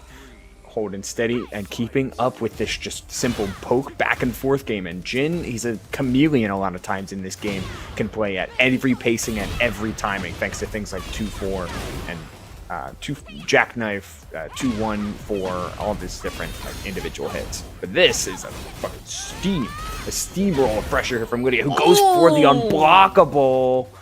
That's a quick round and maxed out on the Polish meter. Yeah, all three stacks. On counter, and now you have to really watch out. I mean, we saw how the damage was able to impact Axel in the last, and now Exo taking it full force, especially off that down 2 chop. Watch out, especially in the wolf stance, but the orbital already in a heat engage, stanced up. Axel can't even find a break. It's not a perfect game or perfect round in the slightest, but still a nasty way to go out here. How quickly things can fall and how quickly they can change. Like, Lidia can just steamroll sometimes, finding the big low off of the striking wolf stance down to guaranteeing the heat engage off the counter hit. And yeah, you're not going anywhere. Just trying to step, trying to block, trying to do anything, no dice. That's where the tracking on this absolutely insane.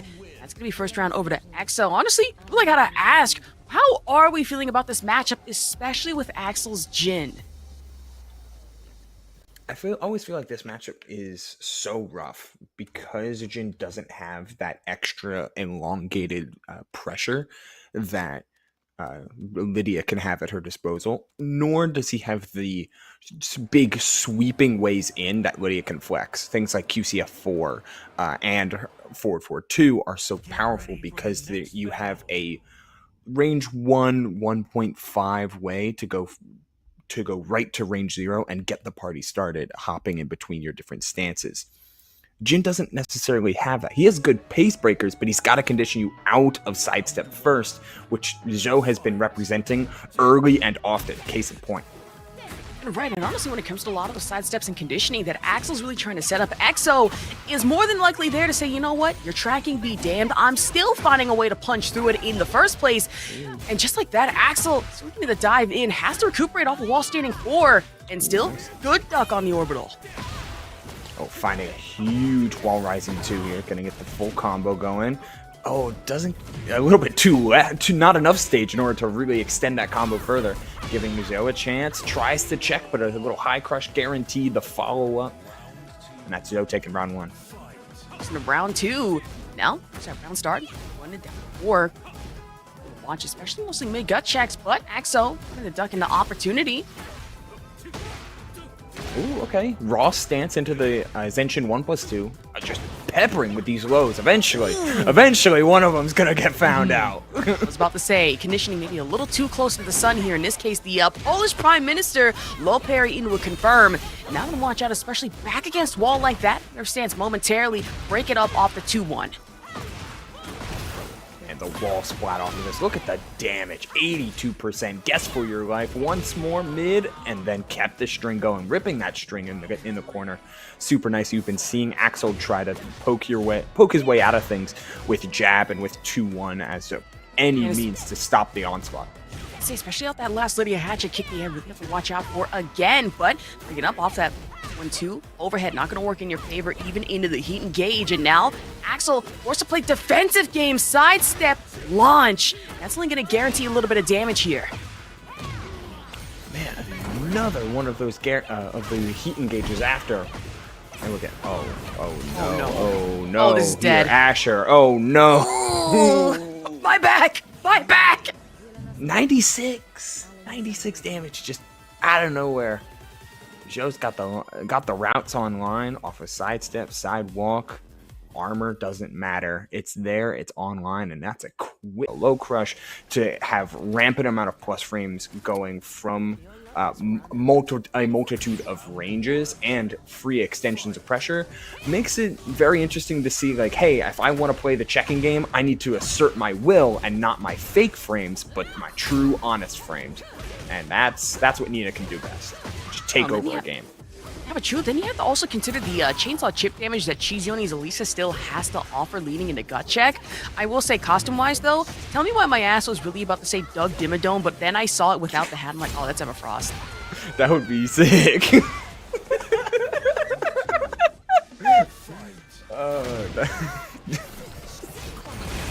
Oh, we need more of that. Okay. We need to lock it in, I swear. Already standing 4, going into the knee check, and already gun pressure coming into it from Riddum. Back flipper back into the wall, 1+2. Okay, instant break though, like that from CheeseYoni, having the wherewithal, but these back twos have been insane from Riddum. Every time CheeseYoni wants to represent a sidewalk and just try to get away from the down forward one and the Hayashida step cancels, it gets blown away by those back twos, and if you're standing still, well, that's where these little crouch dashes and sways are going to be really effective. Ooh, I'll say just leading into that sneak stance, and CheeseYoni just trying to find a gauge on any of them. You mentioned these back twos have been almost dastardly to deal with. Follow up off the gun check again, and Riddum, fast fashion, didn't even need a floor break. All walls here. 1-0 so far in our winner's semifinal. Oh, CheeseYoni running it back. You do get the chance just to run a straight rematch or go back to another, or try another random stage. I was thinking on a stage like this, like Into the Subconscious is so close quarters right at the jump that you might try to randomize it just to get some space, but no, CheeseYoni's perfectly fine with it. It's close quarters. We have 2 floor breaks to really worry about, including this one in the gargoyle perch, and then the last one leading into really true subconscious. Now for CheeseYoni, get that one. Now he can gauge for the extension. Oh, okay. Ending out the conversion a little early, trying for the heat dash, keeping things safe. Barely whiffing. This is a nice low to close out the round of CheeseYoni, starting to get chances to represent more offense. And I guess the downside of controlling a game for so long in the case of Riddum, you never really got any of your defensive reads, but granted, you don't need them if you're just finding combos like this. Man, just Riddum conditioning CheeseYoni just to get caught off a crouch guard. And now, 2 string throw. That's some nasty work. Grappler light action. Even then, tried to hop knee from CheeseYoni. Not going to work in your favor here. Maybe I spoke too soon. Gotta be careful of those hop kicks. Alisa's got a bevy of them. All of them so powerful. Slide to find the wall. Heat dash again, keeping safe. All that health recovery was so crucial. And the sidestep, but no punish. Ooh. See, shocked at that. CheeseYoni more aggressive than that, but still, low kicks. Or going for the chainsaw mid-check, dive in as well. The duck under. A little too soon here. Riddum able to take 1 round up. That's tragic. Had the duck on the first, hit a back 2. Wow, wait a minute. What a punish here. It's our tornado launch, so it's not massive damage, but hey, you know, not massive damage, still 74. Feels pretty good. I mean, true, not massive damage physically, but mentally, if I get hit with 2 Lockheed Martin-worthy missiles in the middle of a match by a cyborg girl, obviously I'm a little pissed about that. With that aside, standing 4 coming in from CheeseYoni. One pressure, duck under, Riddum tried to shoulder bash. Yeah, look how patient Riddum is playing here. It's like, all right, like you're playing a more offensive well. You're trying to check my checks. Well, let me try and insert some flash ducks here. The wall rising one is not going to find its mark, though. Riddum down 2 rounds to 1 here. CheeseYoni trying to make the most of the changes they have put into their game. Man, head over heels, I mean, quite literally coming in from CheeseYoni into the chainsaws. Riddum tried to sidestep. Now majority chain damage. Sidestep left for your troubles, though. It's a perfect round. And 1-1 here. CheeseYoni and Riddum. 7 golden letters. What a statement from CheeseYoni to be like, all right, you know, you got me. You were allowed to play your game. You know, I was not doing my best at the keep out and the extended stance pressure. So, you know what? Let me just try and do that. Be a little bit more active, find these quick jab punishes, and let them do the talking. Stay back to the same stage at that one, but pull back in the chainsaws off the dive too.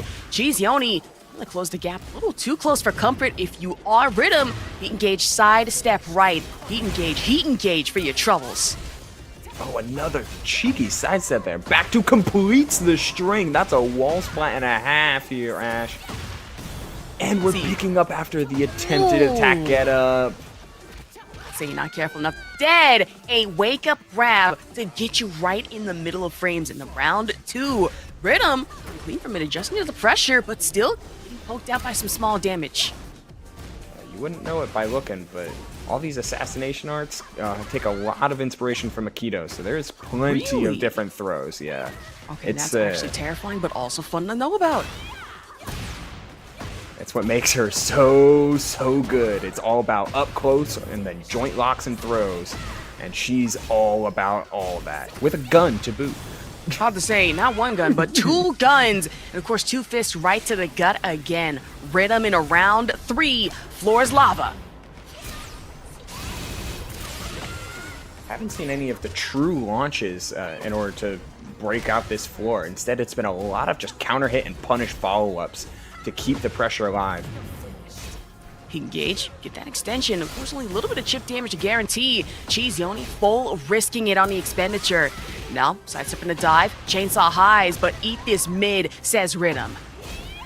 Oh man, these step cancels are crazy. Owen recovering, trying to find the corner, but it's CheeseYoni with the step out. But not for long. Tries to power crush through. Goes for the high. Lifted a little too early. This is the last hit here. Ashes, we block the low, but don't complete it yet. We find Goodness. We call. Oh man. Okay, breathe. Rein it back in. That got a little too scary because I was like, okay, all it takes is one more low to really kind of seal the deal for Riddum, but no, CheeseYoni turning that around. Honestly catching me off guard just a little bit here, but sidestep game getting matched here. Whiffs on the low, but no punish to follow up, at least for now here.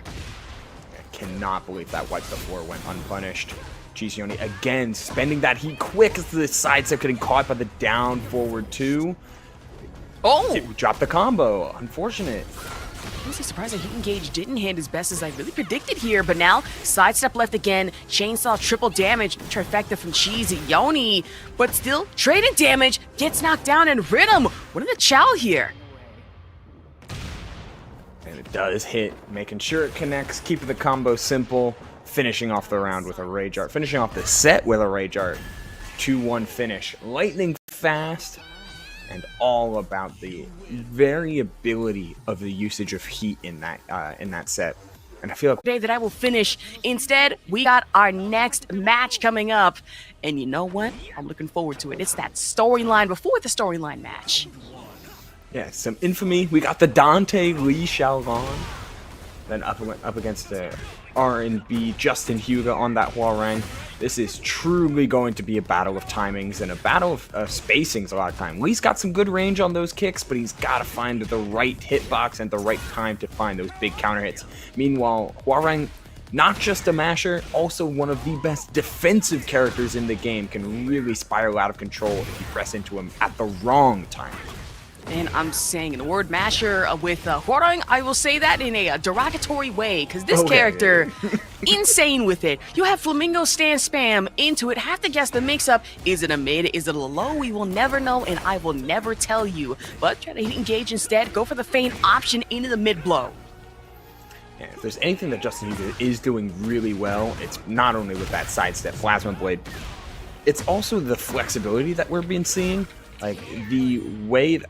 Rage Art to get through this. The way that you can play Hwoarang, it can be very aggressive to try and just, like, cycle through your mids and highs. But we're seeing JustinHyuga, like, cut himself off a couple times over just to make sure that he's finding the extra gap that SHINIGAMI might leave. But SHINIGAMI completes that string with the heat dash, missing the full follow-up. But the health is nearby. Nice reaction on the duck and the down 3 to finish the round. What pickup and what... recognition from SHINIGAMI there to take the round. Ducking the down 3 is such an insane read, but you also have to talk about the fact that people are probably questioning, well, why did SHINIGAMI use resources this early just to be able to get that? Listen, guarantees at least a little bit of your health back, and after the fact, kill any remaining gray life that JustinHyuga might have had in the first place, and it worked a little too well. For SHINIGAMI right now, the sidewalk, at least sidestep right, get the wall splat in the tornado. Very nice. Yo, we're seeing him attack these gaps that JustinHyuga was intentionally leaving. What a change up here from SHINIGAMI, finding the guarantee. Needs one more to do it, and the jab punish will be that guarantee. SHINIGAMI up 2 rounds, finding the holes, finding the windows, and making sure they count here, Ash. And proof you don't really need anything flashy to finish off a round ender. All it takes is a simple 1+2 just to do you in. And I imagine for Justin, a little pissed about that in the first place, trying to heat engage off the slicer, duck down below the leg. Now for SHINIGAMI, just trying to find something, anything, maybe a back one. Ooh, scary off of those flappy kicks, but the hell sweep getting popped, and the wall running 3-4 rather. It's gonna find that big opening. Enhanced slide, heat dash, looking good here is SHINIGAMI trying for the infinity kicks. One more, the down 3 counter hit. Doesn't even need the follow-up because we're making sure that pressure lasts just long enough. SHINIGAMI 3-1 in round 1. Got a little too close for comfort, but looking very marvelous with it off of SHINIGAMI. I think it's 1-0 so far. Losers top 8. Let's get back into it. Same stage here off a rematch. Gotta see what the adaptation here is from JustinHyuga. We're seeing kind of Shinigami slowly but surely just find those gaps and understand exactly how to play defense against this Hwoarang with a ton of side steps to the left specifically, just to get out of danger and get out of dodge, and always aware of the black kite timing too. We'll say a little earlier, it is scary knowing that Hwoarang has an expanded grab game, especially in the 1+2 on top of that. You have to watch out for Shinigami breaking out of it, but now that 2-1 action, trying to feign stance, now just trying to jab check into orbital, except for JustinHyuga. Ignores a duck, for Shinigami just trying that back knee. Simple down 3. Oh, we're flying right in the back through the 1, getting sidestepped. It's a last hit game. We're trying for an orbital. We're trying for anything. The parry stance is coming out, and still no dice. Oh no! Oh no my god! Shot. No No way. shot. My heart, Cancel like the- that. Cancel the heat burst into just stand jab. What a go. Okay, sometimes I forget how insanely wild that Lee Chaolan can really be in this game, especially off of expanded moves from Heat.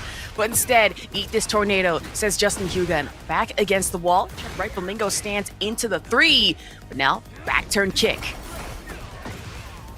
You know, I'm saying, Asher, that we're seeing a couple of characters that have gotten all of the downplay as of late.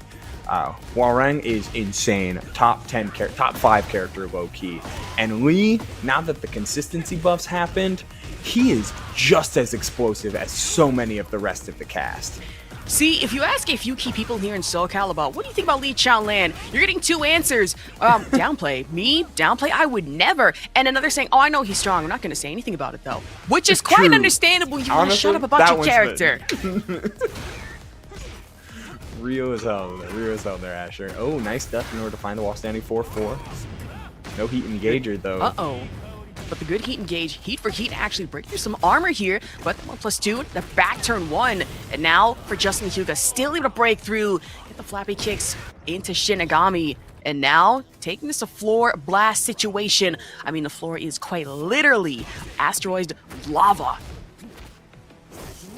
Oh, and finding the burst off of that throw. You mentioned that throw game from Hwoarang. Having a complete throw game makes it real hard to react and anticipate all of the different throws, especially since he can do them out of the flamingo stance. Things can go from bad to worse just so quickly. A nice step and heat engager are going to get all of that health back as much as possible, with the good position, though. About to say, you dress up as Dante, find something, anything off of Devil Trigger, quite literally. And against Justin, much needed, especially at the downturn sweep. And of course, sidestep right into it once, twice, 3 times, if you will, says Shinigami. Now taking us to a final round. That comeback was insane, and even crazier, the low parry on round start. JustinHyuga fighting for that survival life to stay in the bracket, but Shinigami's got other plans, trying to end this right here, right now. He engaged and fiending for these follow-ups. Dash and the step around, but the tracking from JustinHyuga. I swear, we have to have a conversation about this Hwoarang tracking, because I was almost certain full sidestep would have helped here, but not the ride and the kip up instead. Now Justin, playing for life, you still have the resources. Back 3 launch to put you through a loop, and that's going to take us to 1-1 tie game. Yo, even sidestepped the right way. That's crazy. It connected. What an alignment there from JustinHyuga to just add by the skin of their teeth. Take the round, take the game, and bring us to a 1-1 set count for losers, for our first round of losers top 8. Ooh, I was about to say, trying to leg launch, but no, lunge gonna be fully ignored here by Shinigami. And now, trying to play the pressure game, good insurance, at least against a back 3. And now gut check, infinite kicks. This Lee Chaolan powering up the heat, trying to go for some Hitman extensions, but no dice. Both players now committing to the sidewalk, getting a little bit of heat back. Plus frames, and completes the string. Okay, off that down forward 1, looking good for Shinigami. Not phased by the tight rounds. Hello, these cancels. Ooh, okay. I see that, and I absolutely quiver in fear, because as a King player, I don't know what to do about that. I don't like seeing that from across screen. If you're Shinigami, don't want to stay cool, calm, and collected. Back turn 1, but no.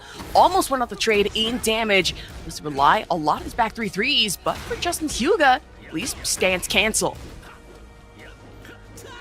Yeah, not going to allow him to extend that pressure for free. We're seeing Shinigami put in these clutch ducks, trying to quack his way out of this dangerous spot, but the sidestep doesn't need no duck, just need to waddle on out of the corner and find the poke. 2 rounds, trying to take this final game in a 3-0 sweep. And again, you don't even need to end it on the flashiness. The 1-2 pokes will work out for you, but that leg grab, you want to get disrespectful, go for it. But Justin, wising up to it, good duck on the end of that string. Checking below. Whenever JustinHyuga gets that chance to run the tempo and run the show, you're always seeing the hesitations like that. He wants to get Shinigami pressing. Uh-oh. 3 into the leg launch, though. And now, floor, lava, explosion.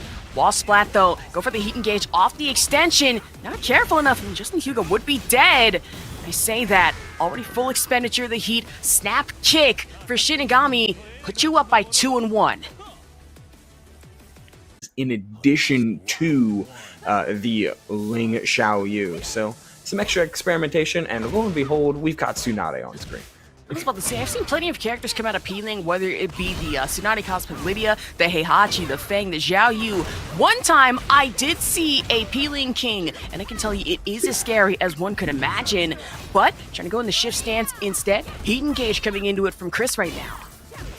A lot of Lidia on screen. I mean, with EXO and, yeah, a little bit from Pling, we're seeing plenty of the Polish Prime Minister, but Clive, he's not beholden to any government. And he's trying to make sure that everybody knows about that. Absolutely terrifying when to have a man from Final Fantasy saying, no government can contain me, and I think he is quite literally right. Of course, off the kip up, gonna stand 4-4, but for Pling. Still getting hit, gut check, a little icy with it though. Cris, leading by 1, try the 1+2, full ignorance. My favorite thing about both of these two is they know when and where to set up for various charge moves and various like raw stance inputs. And case in point there, we got the Heaven and Earth twice over, the Heaven and Earth unblockable, Pling and making sure that Cris respects that option. Oh, and that nice power crush through the 1+2, got that nice Final Fantasy Demon Breath. I was about to say, try the 1+2 again, technical Mishima if you will, but for Cris, still taking gapped on it again. Jerk down 3 to really get you on the lows. And now, snap in the stance, down stomp, and for Pling, 3 in a meter. I don't want to say running away with this, but the damage impact is very much felt. Clive's biggest weakness has always been if he is getting rushed down, it's always hard for him to break through that pressure. He's got safe up-close buttons so he can poke it with the rest of them, but he finds a very, very hard time to get people off him without committing to something huge like a parry or a giant power crush, which are quite punishing. I mean, true, and Cris had to rely on double giant fists here to really just break out a corner damage and the frame trap on top of that. And for Pling, health and damage advantage, all you need is just a little mid-1. Take you through a loop, and now 1-0 so far against Cris here. Lots of use of that back one. Not only is it quick, but also safe, and yeah, it's devastating. Absolutely devastating. It can be charged up as well. Crazy, crazy stuff. I'm saying it's something you have to watch out for, but in Cris' situation, honestly, with you putting yourself in their shoes, how are we feeling going against the Lidia matchup, and how would we better adjust to this? I think it was adjustment that we saw in, or rather a layer 1 that we saw in round 1 before that option was swiftly taken off the table from Pling. I love Cris's use of specifically down back 2. Not only is it a quick enough poke to hold steady in mid-range, but also has a delayable follow-up off of pressing 2 a second time, and you get that nice big like ice spike to charge out.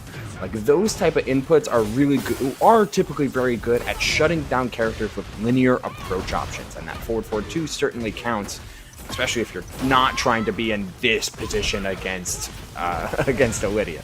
I was about to say, you don't even need the drag move that Clive now has. You know, like, get over here, that pretty much everybody in EVO shouted. Because for Lidia, that's her game. Playing close quarters this wildly. But of course, good duck under. And now they're lying on the lightning rod. Get a little bit of that damage. Phoenix shift into it. Complete sidestep right. Off the backhand. Lightning again. Yeah, completing the 2-string. This sidestep 2, and then sidestepping with just the normal 2-string have been a huge boon for RV Cris. What a tracking QCF4 here from Pling. Making sure that RV Cris is never comfortable with her own sidesteps as well. So clean. I was about to say sidestep completely on the 1+2, avoiding that damage. No Phoenix shift again. Another micro sidestep coming out of it from Pling. Almost a little too late. Still able to break out of the grab. Side swap into it. I like that though, because it's the generic throw, which still has some extra tracking on it.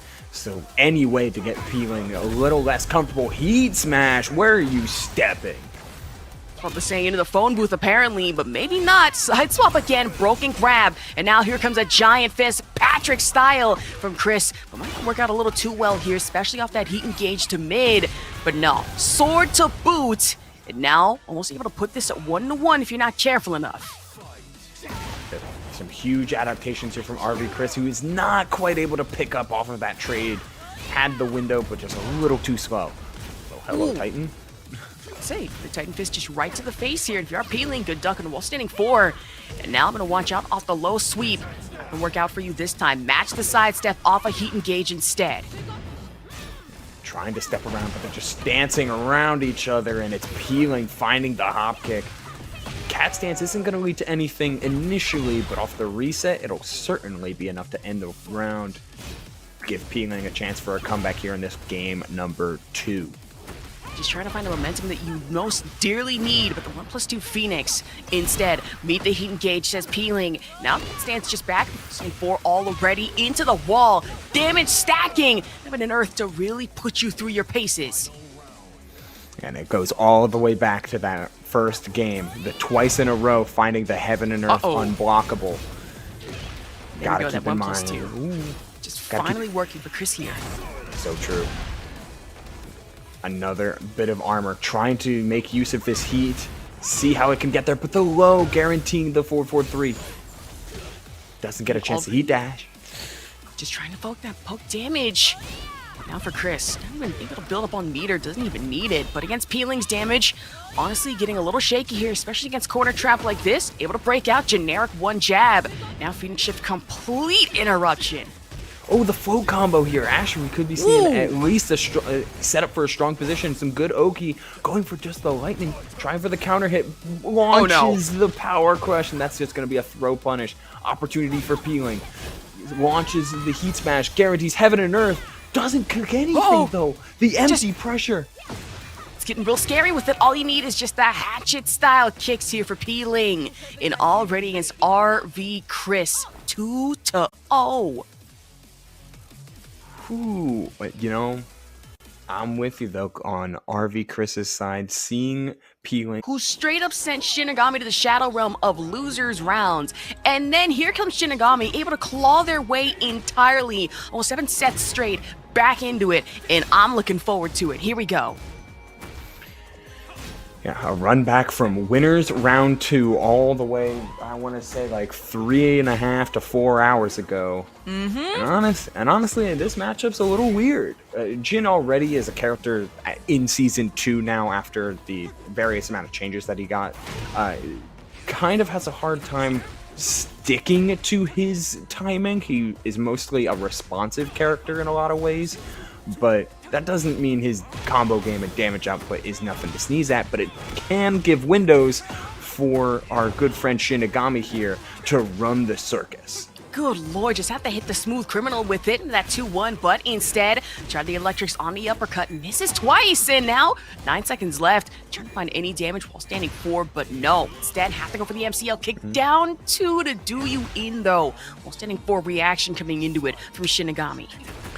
Down 2 is seeable, and every character can punish it with, at minimum, while standing 4, and Lee's got some good while standing punishes already. Look at him fake these. Early heat engage though. Yeah, interesting setup here, maybe trying to find many of those kicks that extend his heat gauge, but with that low, it's nice just to spend the heat dash, go right back to this neutral situation. Axel having the heat advantage, but not too much on the health advantage. We're playing low and slow. I was gonna say, I'm sitting here just a little concerned about the fact that we did use heat just a little too early, at least in my opinion, but like you did mention, maybe trying to find some strings leading into heat expansion. But still away, and now Axel, full advantage. You get the low parry, down two sweep into the string, heat engage to get the extension. Oh, we're trying to spend it all. We're trying to close out this round. Not quite because of the low parry scaling. Did everything and then some, but you can just turtle up here. He doesn't even need to. Absolutely not. Duck over, should say under, quite literally, and punish off the upper. And now, going in it for SHINIGAMI right now. Back three, but no. Take the MCL kick from Axel. Yeah, just letting that down back four rock. Gotta feel it in your shins and absolutely in your knees. Completing the down forward one string.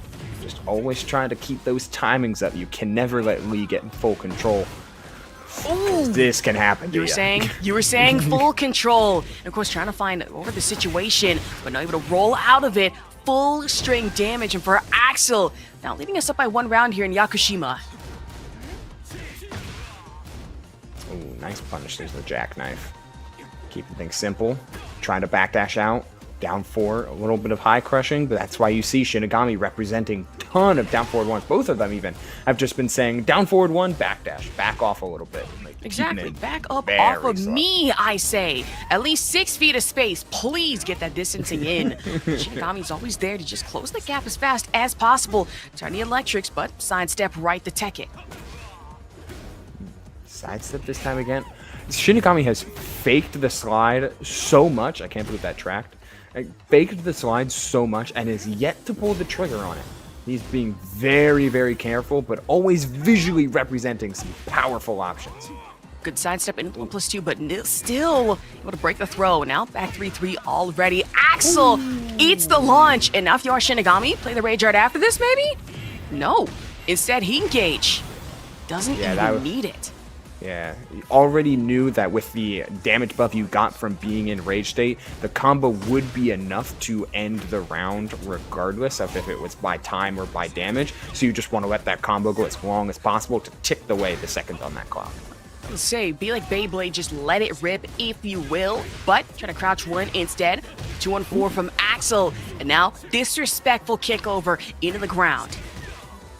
Yeah, letting the Zenshin 2-4, excuse me. Yes. Yeah, finish off. Oh, float combo. And at this health value, yeah, not even the scaling on the float will prevent the closing out of that round, excuse me. Axel finding the 5th round of that game number 1 and able to take a very, very long-winded game 1. Every round has been down to the wire here. Ooh, down back 4, tries for the hell sweep, and that's a punish. Absolutely good punish on that one. And now that smooth criminal from SHINIGAMI again. Go for the extension. Burst already. And now we see Heichachi kick. Yeah, just these little baby lows, like just enough to keep you honest. Honesty in Tekken in Big 2025. Funny joke. Honestly, you're spitting. Saying, but get the knees up, says SHINIGAMI. And already in round 2, we'll say these rounds have been frighteningly close between these two. I'm not gonna lie. Yeah, it has been inch by ever so careful inch, and completing strings with lows might be the kind of big dividend here. Could see Axel start to try and represent maybe like the 3-1-4 string, just to see if you can get any bit of chip damage. Of course, the mid pokes are everything. Represent the highs to try and force a duck here from SHINIGAMI. Anything that can get that bit of damage. And right now, Axel is taking advantage, missing the electric though. I was about to say, just watch out for it. Get the heat engaged though. Full sidestep, not able to avoid it, but micro duck against just the generic jab 1 for Axel. Poke down on damage, and that's all you need here. And back 2 damage. Yeah, that laser scraper so effective and being a nice quick tracking option, a powerful mid. 2 different string representations, one's mid-high, one's mid-mid.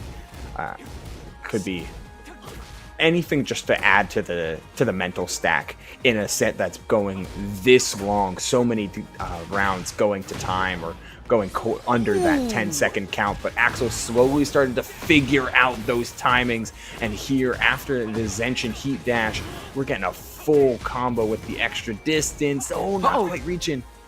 I will say though, the fact that just popped off or spawned off just a 2-4 starter is some wild work. Honestly, a testament to how insane Jin can really be, especially with the heat engage system. And now Axel to get one up around here in our losers quarterfinal against Shinigami. Yeah, you can never sleep on the Jin damage output, especially if you're going to be relinquishing that control to the stagger pressure he can provide. Shinigami not trying to do that, finding a huge wall rising punish and the sidestep from the Hitman, but what a block from Axel. Missing the follow-up, but still decent damage all the same in a very, very tenuous round number 4. About to say trade out in damage here, trying for the electrics, but the back 2-1 not gonna work out in Axel's favor here. Just a micro step backdash, overhead, sidestep left, and Shinigami still getting hit. Oh, commits to the wall running option, but also finishes the string. We're seeing Shinigami try to finish strings, try to play slow, but Axel calls out the lack of get up from the Hell Sweep. That down 2 was not guaranteed, but Axel knew very, very solid on this Lidia in the last round. It did peeling, so in the next one, we'll get to see the Tsunade's online, as is this new fit for Alisa here from CheeseYoni. See how it goes. It is a fire fit with the headphones, a floating scarf. I do kind of mess with it, even more so messing with the low to mid damage chainsaw pullback coming into from CheeseYoni. Dive in and instead has to eat the launch. What a call out on that wall rising too. Finishing off the combo. Couldn't find a wall at that part of the stage, but we do find it here.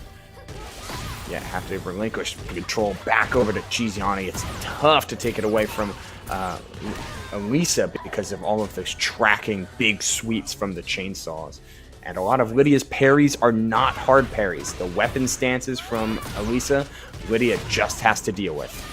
And just having to go for the crush to burst out of the damage, but completely eats up chainsaw mid-check. And now for peeling, full punish off of that, back up stance, and now turn the wall. Oh! Ooh. I loved the 1-2-4 to get to the wall, but it just wasn't quite close enough. The delay unblockable. What a stagger. You know what? It's a ballsy move, but I mess with it wholeheartedly. If it gets you damage, it will. Repealing, though, having to watch out with the chainsaw low mix-up into the missile. Now for CheeseYoni, trying to find mid-drop, sitting for good duck under, and right to the knee to put you down here. Yeah, something that has been kind of the way in a lot of the time here for peeling.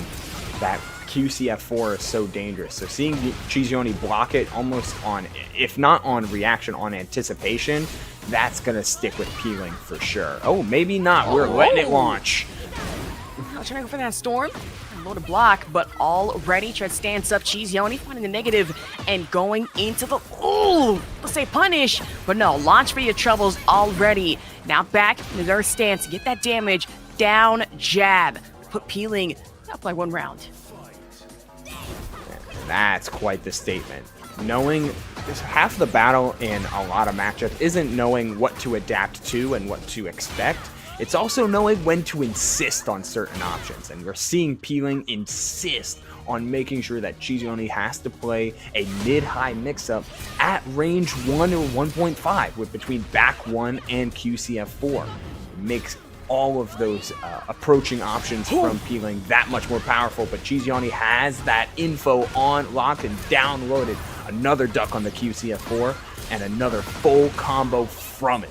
And I was a little scared to say the punish did come a little late, but that does not matter. CheeseYoni, you see how much damage I was still able to guarantee. Sidestep, tried the grab, but full breakage. And now for peeling, Chainsaw's beat damned, but still able to break through. That much armor coming off of CheeseYoni. I like the cancel of the stance into the back step. Tried for it again, but the call out from CheeseYoni. Playing the timer. Very nice stuff from CheeseYoni. Win condition recognized and successfully executed here for CheeseYoni. You play the defensive game, it gets you good defensive results. Already up by 1-0 here against Pling. 31% versus a very modest 2% left in health. The losers quarterfinal here.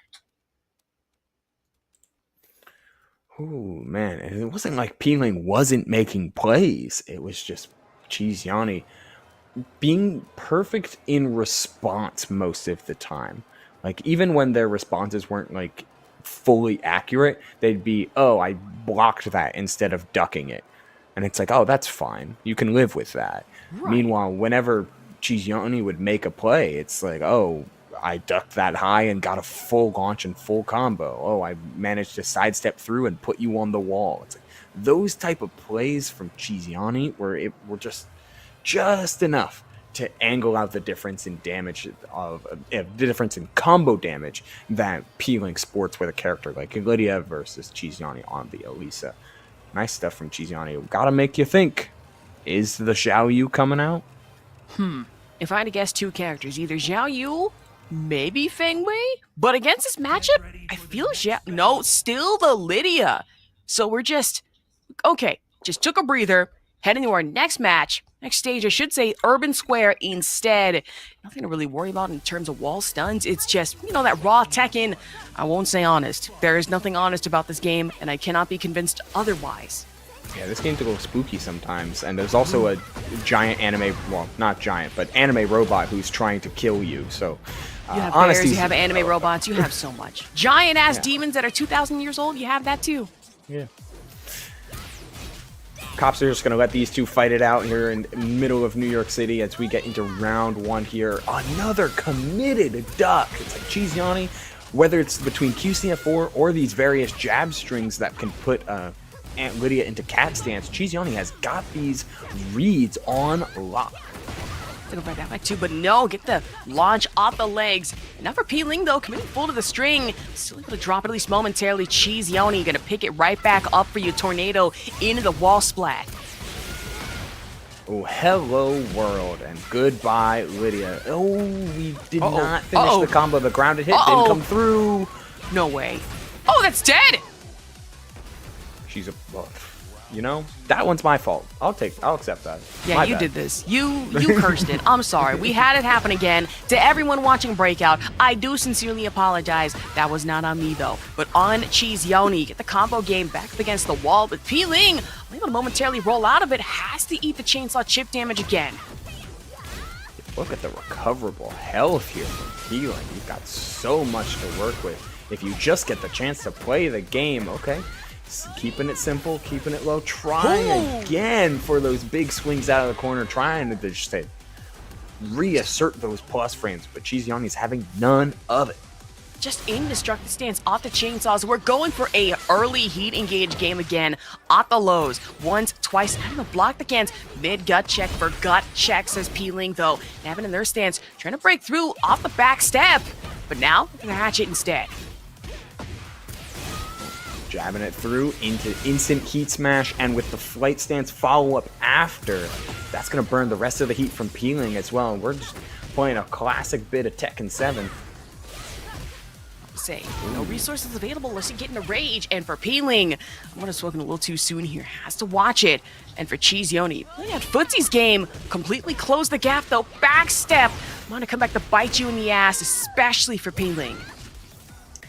Interesting how CheeseYoni has just really found the counterplay to so many of these various stances. Like every time you see cat stance, she's pressing. Every time you see horse stance, it's a down jab. It's very consistent counterplay and practice counterplay to every stance and every individual option. The only one that's a true 50-50 is Heaven and Earth. And just having to watch out the launch, also the Wrestling 4, but no. Leg launch coming in for CheeseYoni, get the wall splat. Now back turnaround, trying the grab game. Has to rely on the dive in. Pling staying down almost a little momentarily for me. But now, wall pressure, still able to break out of it into destructive stance. Hello world for the plus frames. Not +8 anymore, but still plenty plus to hold things steady. Do you have the health? Didn't even get hit. I was about to say, obviously not guaranteed kill here for Pling. Was a little scared that it was going to eat more armor than anticipated, but completely delete that gray life. Get yourself some health back. An opportunity for even more here. Dive in and full committal to the punish from Pling. Yo, the jump back, I don't know if it was intentional or otherwise, but it was perfectly spaced to avoid the jump in from CheeseYoni. Final round here of game number 2. Pling trying to stay alive, and a duck on the 2-2 will do so. Or at least help with it. Not completing the combo is certainly a shame, but hey, we're still got the health lead. I mean, true, not a full completion, but still a good punish at that one. No one to duck the 2-2 head games. No full pun intended for CheeseYoni right now. Some amount of gray life left again. Find a heat engage, but a 1-1-2 action working for Pling instead. Some simple jabs, heat engager, nice delay on Pling. Not getting sidestepped on the heat burst. Oh, nice Stance cancel this time. Uh-oh.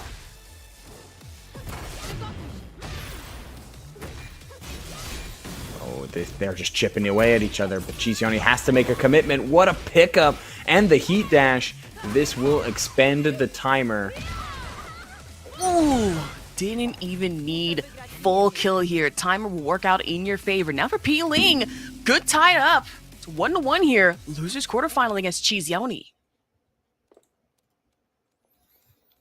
Oh man, each round was so temperamental there. The fact that Pling was having to find very, very prominent checks in order to win rounds between jabs or low pokes, or in the case there, letting loose the political storm. You're playing a very dangerous game if you're always trying to utilize mids and highs against Alisa to shut her down, because not only is her sidestep really good, when not in destruction stance, she also has that slide from the destruction stance that can get you right underneath a lot of powerful pokes and potentially set up for big counter hit opportunities. Yeah, I'm saying the evasion game is there, but also looking at that car, it makes you wonder how the hell did the Prime Minister of Poland get a full limousine in Sanctum? But that's not something I'm going to go to question for now, and neither is choosing the destructive stance off the chainsaws for CheeseYoni. Don't worry about it. There's a tree outside, and it's got the parking meters running. It's all good. Okay, thank you for your insane information. I'm sure there's handicap parking in the front somewhere. Get the placard.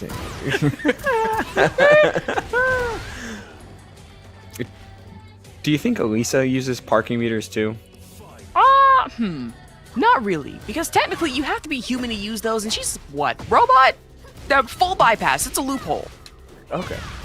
Damn. That's crazy. New York yes. would never. Oh no, New York traffic? I'm saying PD would see that and be like, ma'am, you still owe me 50 cents my meter. Ma'am, you can't park this G Corporation funded truck out here. We can't have it happen. But back to the match, of course, trying it down to Pling for CheeseYoni. Still has some amount of heat left. Pling, full expenditure of it though. Has plenty left to use resources, but CheeseYoni. Full head toss bomb spam committal into the missile.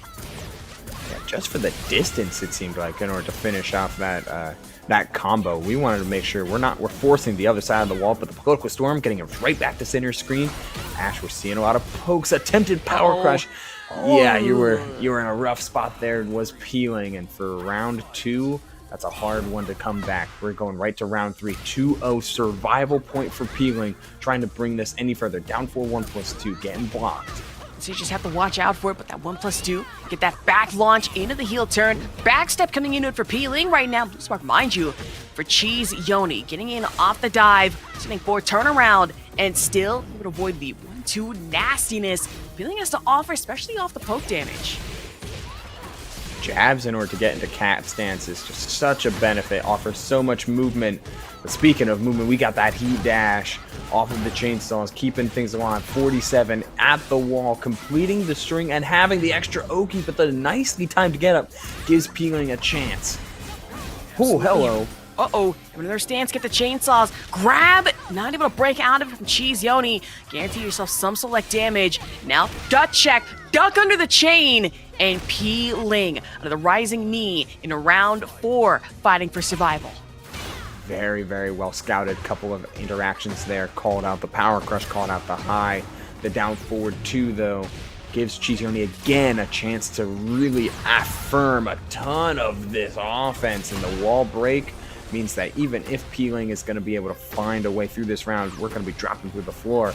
But that assumes that CheeseYoni lets up the pressure, puts her their foot off the gas, which is just not happening. Heat engage again. Duck under one, but now having an earth stance. Put you through a loop off the low sweep, but CheeseYoni starting to wisen up to it. Sidestep right dive. And now just playing that Footsie's game. Patient, calculated, close the gap, down chop, trying to launch, peeling, duck under. Oh, what a block. And finding the throw break. Maybe Oh! peeling. Oh, but the weird hit of the wall and then the back turn swing.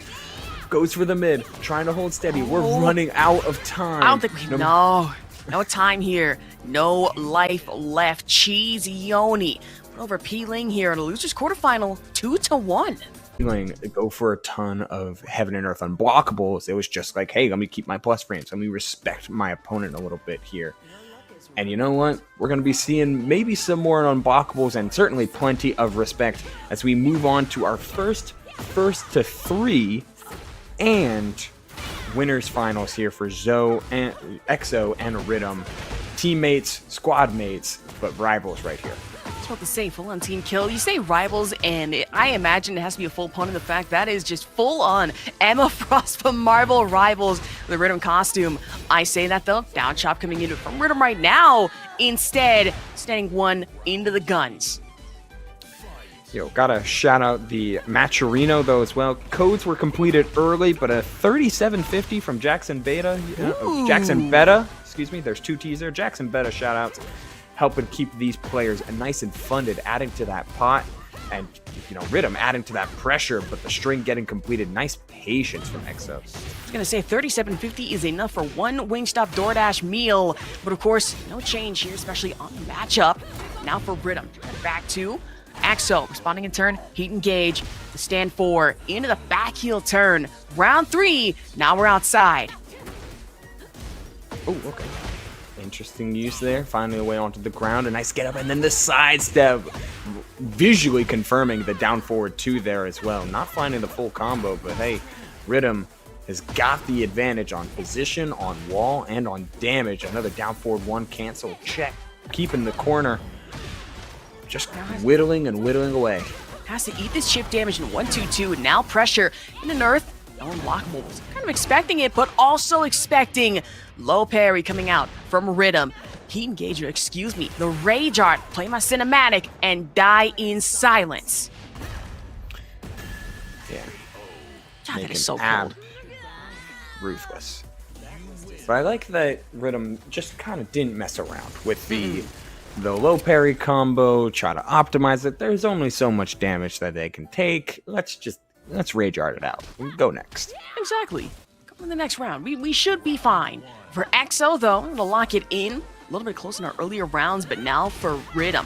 Obviously, take this. What that 1-1-2, though, from EXO in back one launch. Oh. Now this is a player who's respecting the back 2-2s. Just having to cut it off to only part of the way through. Got to keep it safe. That's what, honestly, both of them are doing right here. Just a little bit of pokes, couple flash ducks, couple steps. See who's able to take control here. Running out of heat meter, though, especially with all these counter hits. Running out of health, too. Nice throw break. Yet the back 2 string. He just don't miss with these, Ash. I was about to say, the backhandedness of these back 2 strings, quite literally, has been so devastating to anyone in a bracket. But for Riddum right now, full advantage. EXO, though, is getting gapped. Sees the heat early, slide in, and launch. Oh, trying for a little extension to try and get the wall. Does drop the combo, but is in pretty affirmed position. Jabs here. Keeping the plus frames going. Completes the string. That's a round here for EXO. Of course, 1-1 in our rounds right now. Oh! Back heel sweep. Of course, go for the blue sparks action on it. Heat engage again for the extension. And saves the tornado and the heat for all of that extra damage for unscaled damage as well. But what a daring throw. Not only grabbing the parry, a parry or power crush, that was grabbing heaven and earth stance. You know Riddum saw it coming. My back, my spine, everything in between. Just slap the shit out of you also from Riddum. But now, taking negative damage. Hold back charge from EXO though. Duck under into gut check. It's going to be Riddum taking up another round here. Round 4. Certainly looking nice and steady time and time again here, but there's a punch parry. finally an opening on EXO's, on Riddum's rhythm. EXO not going to let it, try not to let everything go by for free, but it's hard to stop these checks and steps and cancels that Riddum was on display with Nina Williams. A potent character. A potent character for certain. Full-on wall trap to put you through a loop. I was almost certain I was going to break the wall, but not angled close enough, doesn't even need it. And now for Riddum, his final 2-0 so far. Another away from making it into Grand Finals guarantee. Full rematch in the stage, no swap. You know, the last time I was casting one of these, Riddum pulled out the Nina and swept RV Cris. So, like, I've been seeing a whole lot of Riddum's Nina, and it's as dangerous as I've ever seen, man. I'm like, saying, this is I'm scary. so used to Riddum Shaheen, but seeing the Nina look this good, it's starting to frighten me. And against EXO, imagine even more so. 1+2 on the down low. Now Riddum gets another round here in the state. The fact that it's this active, too. Like, we're seeing Riddum, like, complete strings, like, commit to back two, do all of it. Like, we're seeing wipe the floors, heat engager punishes. It is a very high-octane Nina compared to his Shaheen, which is very different in a game tempo feel. I mean, especially... Oh, okay. Just try to go for the bad breath. I imagine that has to smell like cherries at one point or another. I'm not going to tell you what. But for Riddum right now, pulling out the heat check. Not just yet, though. No resources to use. Counter hit grab from EXO. Please put you back down. I see there from EXO. Just sometimes you just got to wait out these mid-high strings. See what Riddum commits to. And finding the counter hit, but doesn't commit to the full guaranteed follow-up, instead wanted the extra interaction to see if you could take that round, and it worked out as planned for EXO. Lost the down sweep, especially off the low 3, but now from Riddum, just playing the defensive game, trying to poke out while standing 4. Pass the Liberal again off the dive, but no counter hit damage from EXO off the parry. Yeah, finding those extra parries is huge. It gets a knockdown, it forces Nina to get off you, changes timings. And the wall rising heat engager going instantly heat smash, unblockable for the round. EXO said, I'm not saving these resources. I'm cashing out right here, right now. Bring me to this final round of game number 3, I believe. I'm saying, even after Evo Vegas, we're still just full on gambling. No exception with Tekken right now. Cash those chips out. Please do. But for Riddum, not full gamble, but back 2. But not going to hit for the string intended here. Just poking down damage. Oh, letting the heat smash launch. I agree, Ash. We're just letting EXO sit in the corner. What a commitment. Down 1 into heat engager, trying for more. You can never count out Lidia just yet. The damage is insane. Finding the striking wolf low. Another opportunity. Heat dash. Guess for game. Got an opportunity. And there's the generic down 4. What a turnaround from EXO. One heat engager can mean a world of difference, and EXO gets on the board. And very much not down and out of it just yet. We've been seeing this before where forget the stage swap. Pretty much says everyone, we're just going to run it back on the same one, even if it means 1, 2, maybe 3 more times on the clock. Yeah, unfortunately, both members of Run It Black are currently out of the bracket. All the same. Ooh. What a follow-up, man. EXO has changed the paradigm of this entire after game number 2. Game 3 seemed all EXO. Game 4 right now, starting off EXO. Riddum choosing to break the wall and get a lot of damage. Wow, that breaks wall 2. About to say, you just want to hit a double Chris Jericho on here, break the walls down twice over, at least for Riddum. Step on you. The fact that we're going to have this character and then Armor King being able to step on others is kind of wild here. Yo, the damage was crazy. Like, what? I'm saying. Insane. On the high heels. Pull! Duck, launch, punish. Accordingly. Gets the wall, but wrong hit of the wall, and we're spring kicking out of there for Riddum. Trying to find any means to fight their way back into control, and you know what? That's a pretty solid punish, and here we are. No heat, just relying on normal neutral, and that QCF4 that high getting ducked. Just the launch. it out. +2 again. Counter grab. And already, Riddum, another round up here.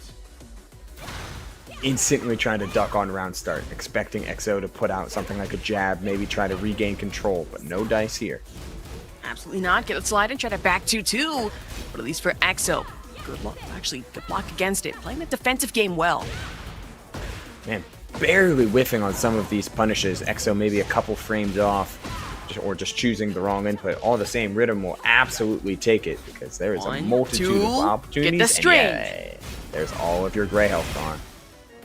We'll say, my neck, my back, everything in pain. Insurance, Norflex tape can really fix that one. Riddum, another game here in our winners final. Stage, same set for Elegant Palace, which between this and honestly, what was another map that we've been seeing a lot of today? It's been a lot. Can certainly agree there. It is. It's like this. Oh man, I just completely blanked on the stage name. But yeah, you know, the randomizer's not so random is the point. It happens. It happens. Yeah. I do feel that. But already, no. 4 off the sweep, but trying the overhead, or I should say orbital, excuse me, off the chainsaws. Alright, now that's some CheeseYoni gameplay we're going to be seeing a lot of. It's preemptive defensive options. Down jab to steal your turn back, or sidestep off of Alisa's very solid sidestep to just steal your turn back. Oh, CheeseYoni not trying to let you play the game. It's still connected, but you didn't get the cutscene after. That's a lot of lost momentum there for Axel, and as of such, CheeseYoni gets a chance to reset neutral, take the round off of it. Get the sweet mix-up that you'd love to see from CheeseYoni, but trying to chainsaws from neutral stance. Instead, back to gut check for your troubles again. And now, full committal to the string off a head toss, bomb spam, extension off the heat engage, missile launch. Yeah, that's been an interesting ender for CheeseYoni, but I really like it. It does give a lot of opportunity to force the corner or force a wall splat. Nice awareness from Axel to just step your way out of there, though. Ooh, okay. Zen. Yeah, Zen stance 1+2. 1-3. Okay. Just enough to chip away. Gotta keep him honest. Heat engage right at 2-1. No launch off of it in the first place. Axel being forced to eat this chip damage. Now, just frames electrics. CheeseYoni, though, face the full brunt of no heat, but both rage art available. I'm gonna go for the one jab. Be my guest. Trade damage. And commitment to the down forward 1 completion. Down forward 1-4. It is mid-high, but if you know that CheeseYoni has been looking for hop kicks, looking for those big reversal plays, you can put out that giant sweep. Absolutely, but having to rely on the armor here to really tank against CheeseYoni's chainsaws. But again, with its expenditure of heat like this, especially off destructive stance, so hard to fight back against it in a perfect round. Head toss bomb ender in a round 4. Trying to see whose sidestep can be caught. What range on that heat engager, and we're going low. Man, those chainsaws are devastating, and we're out of range again. Just playing in between the up close and the far step away, 1 or 2 KBDs away, and CheeseYoni is just devastating on Axel spacing and the miss. Man, you say devastating now, at least be thankful it's not the Season 1 chainsaws that we had to deal with for so long. But of course, full Season 2 heat engage coming in from Axel right now. Still not able to tank the pressure against the missile launch. Has to rely the ACL kicks. Okay, shenanigans off the side swap though. Sidesteps the launch. Yeah, kind of brutal. Was too out of range in order to get the... Oh my god, what a high crush on that down forward. Okay, but we find the up forward too. Say up forward 2 slow motion. Honestly, a little scary, but good launch into the missile pressure again. Now back turn 1 from CheeseYoni. Get the wall splat. Finding the wall from the center of this stage is certainly no problem. Another duck and punish.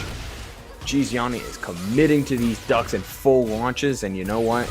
Axel is just fallen by the wayside. Another perfect 7 golden letters. One thing I am noticing is that Axel getting the aggression game, especially off of a lot of these punishes, but when faced against destructive stance, I don't want to say it, but I am noticing a little more conservative gameplay than need be here.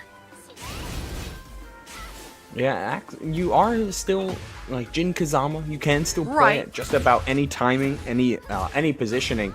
I would like to see a couple more of those parries come out because CheeseYoni has been committing to not only big sweeps that are a little slower, but also committing to strings as well that Jin's hard parry can get you by.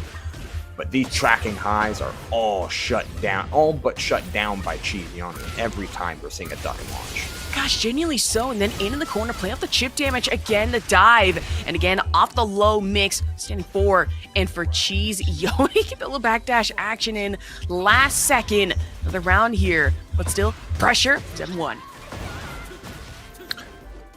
Oh no! Tried for maybe intentional. You had the full combo there off of the 3-1 Zenshin up 1, but all the same, it does mean massive damage. The hop kick is gonna get CheeseYoni not only some extra recoverable health, but also a chance for a full combo of their own. 90 damage. Absolutely. But now, touch damage again, but still tried to punish through armor. And Axel, full brunt of it. Head toss bomb spam again off of CheeseYoni. And honestly, if you want to get finessed with it, or even flare with it, now's the time to do so. And CheeseYoni, no exception.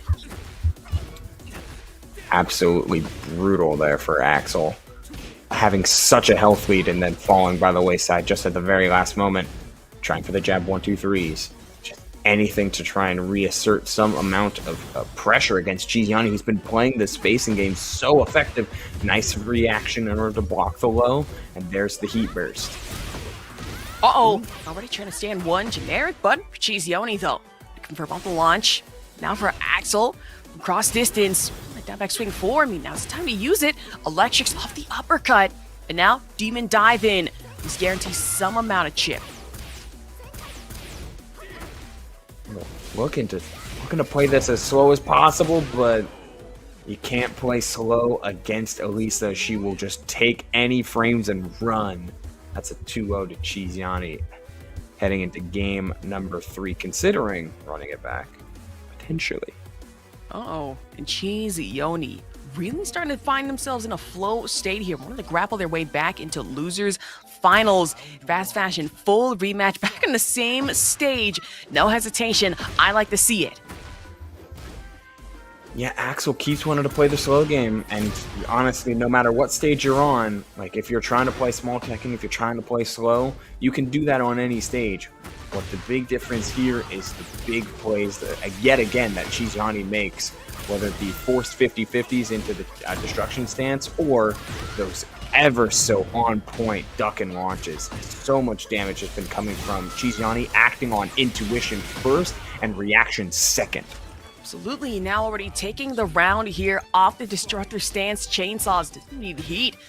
Now, punish, small Tekken, get the 1. But now, for the 2-4, it's 1 from the Axel right now.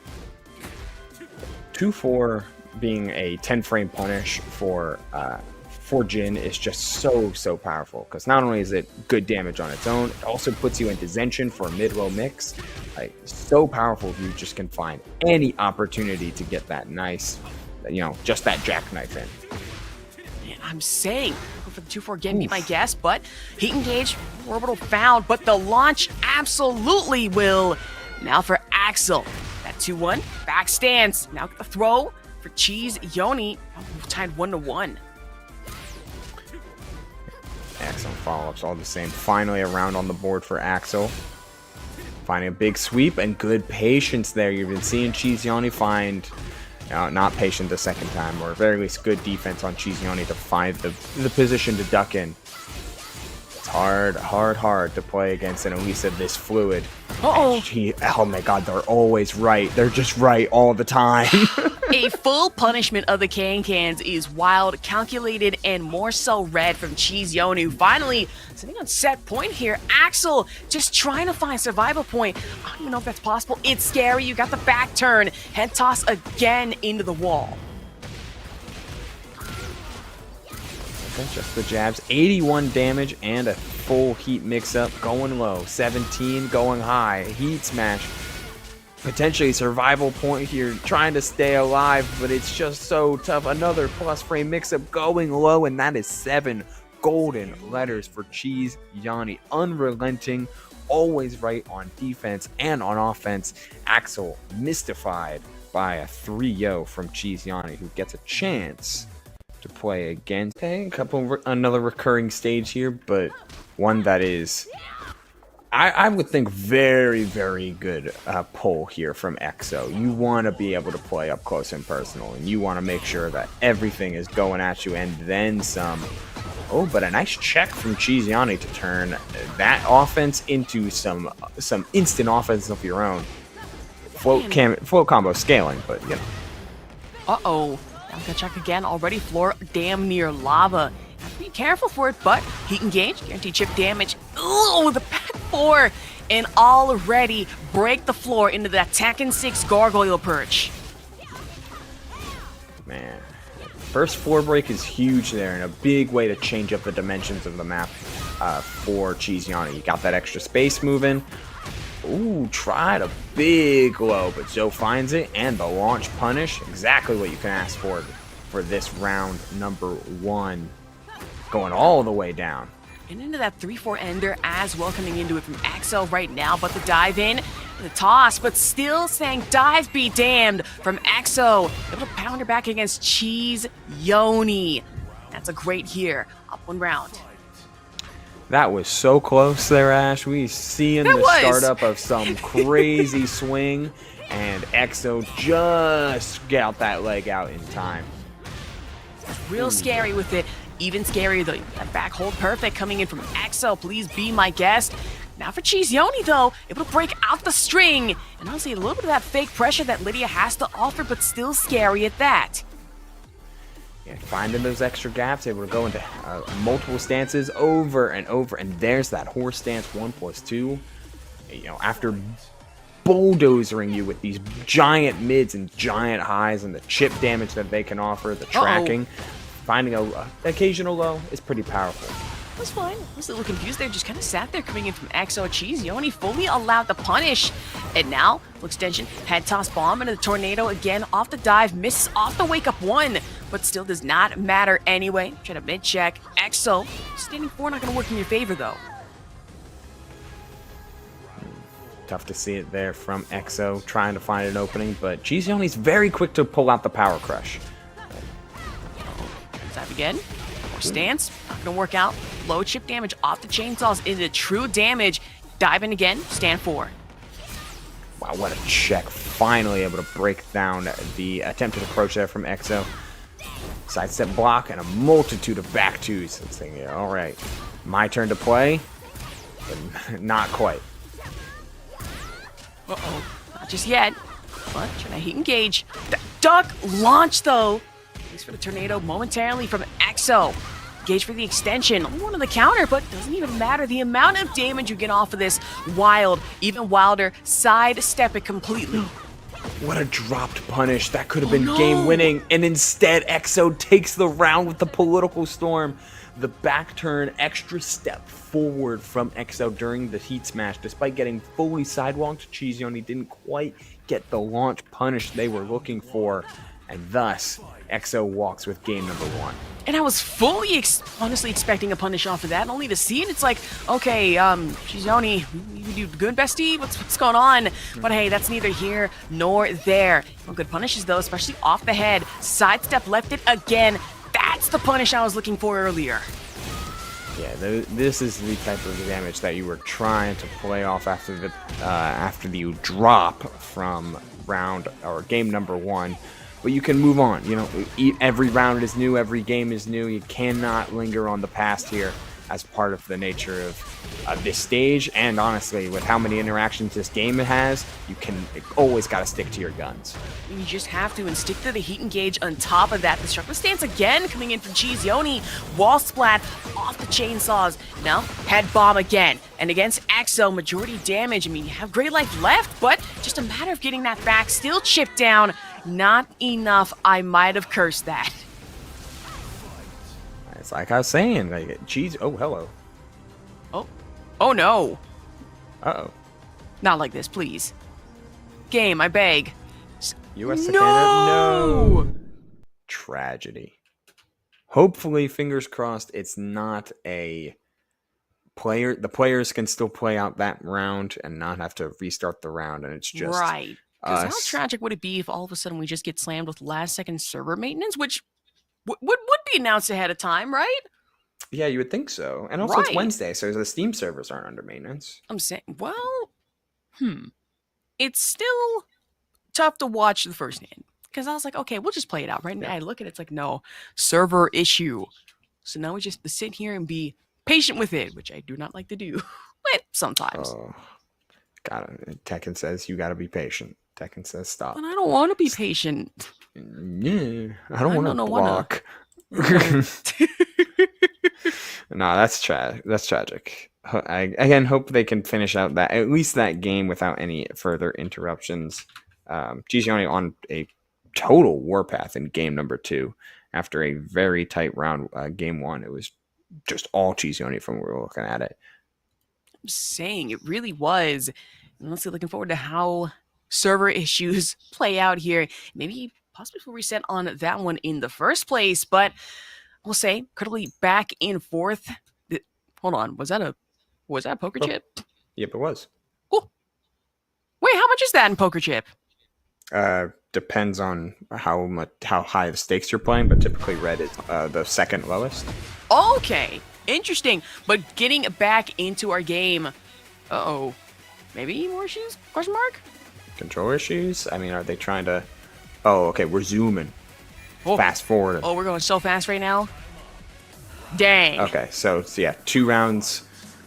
Okay, so the players were influenced just a little bit, but 2 rounds nil, and they're just taking it from the top of round number 3.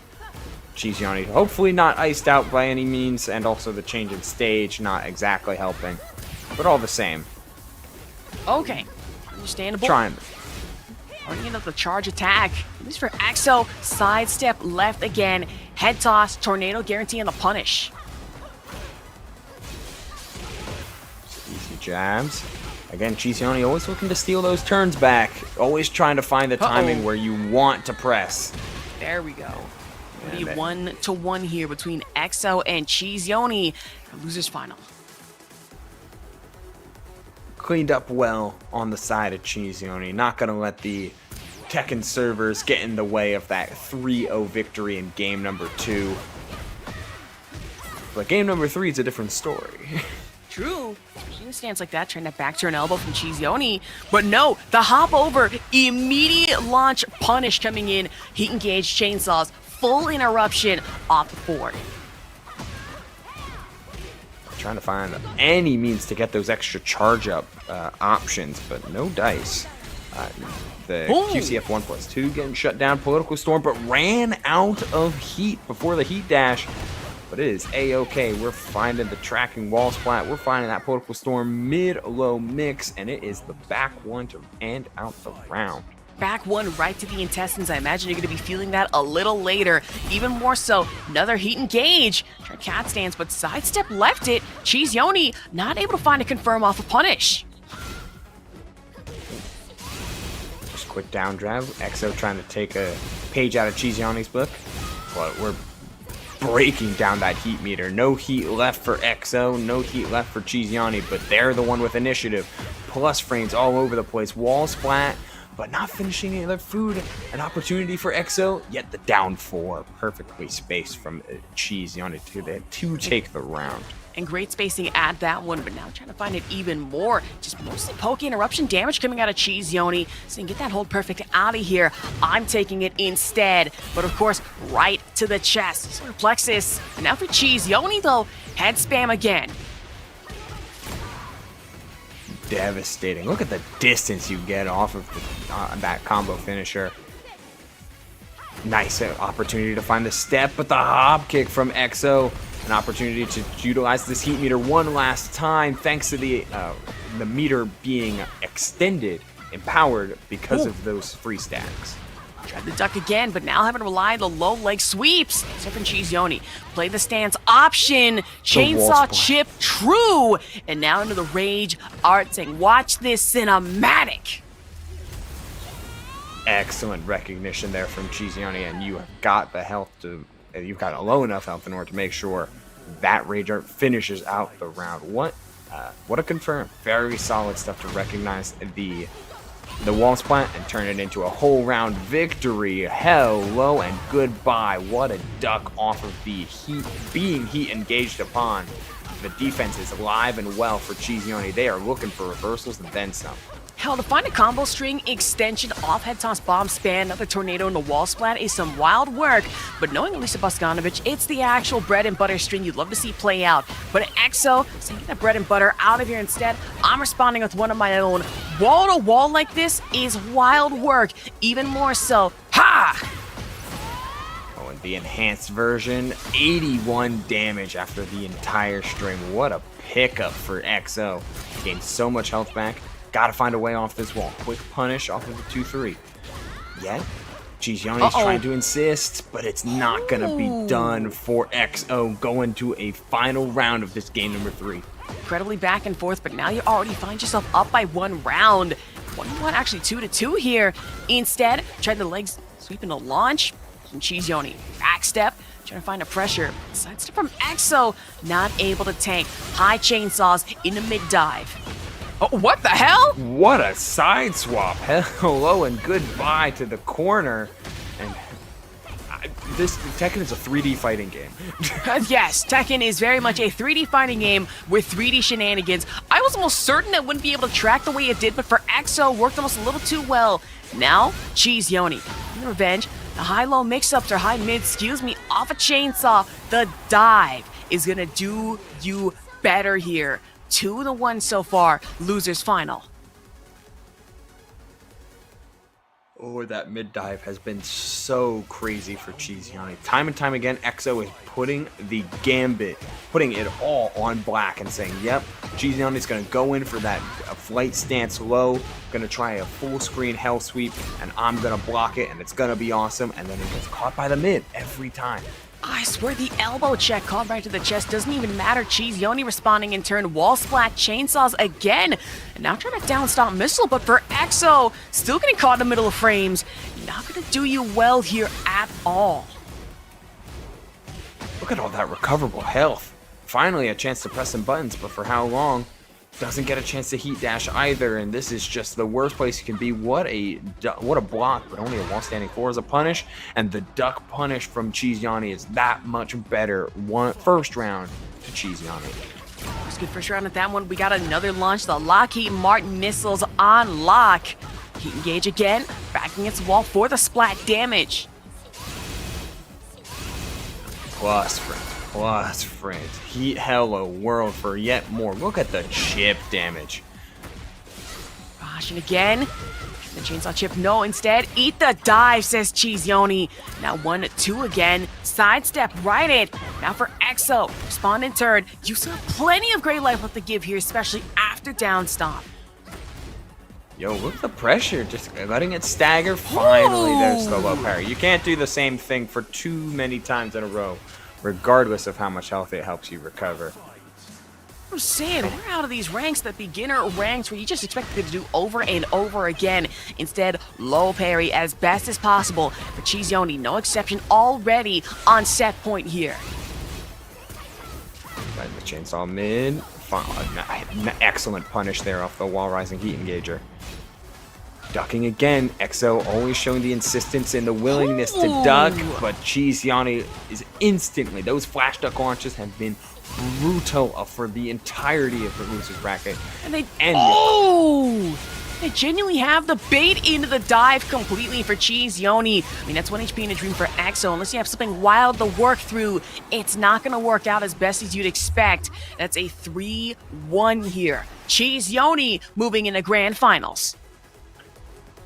The run that doesn't stop. Two characters and both of the players are insisting on making sure that their opponent is going to be guessing for their life more times than not.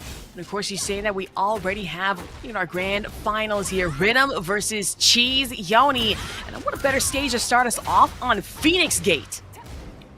First time we've seen Phoenix Gate, I think here tonight. Thank God. I love this stage. Please, Okay. I couldn't do Arena, and I could not do Elegant Palace anymore, but I will do you with the launch. Says Riddum here, off the Froskin, no less.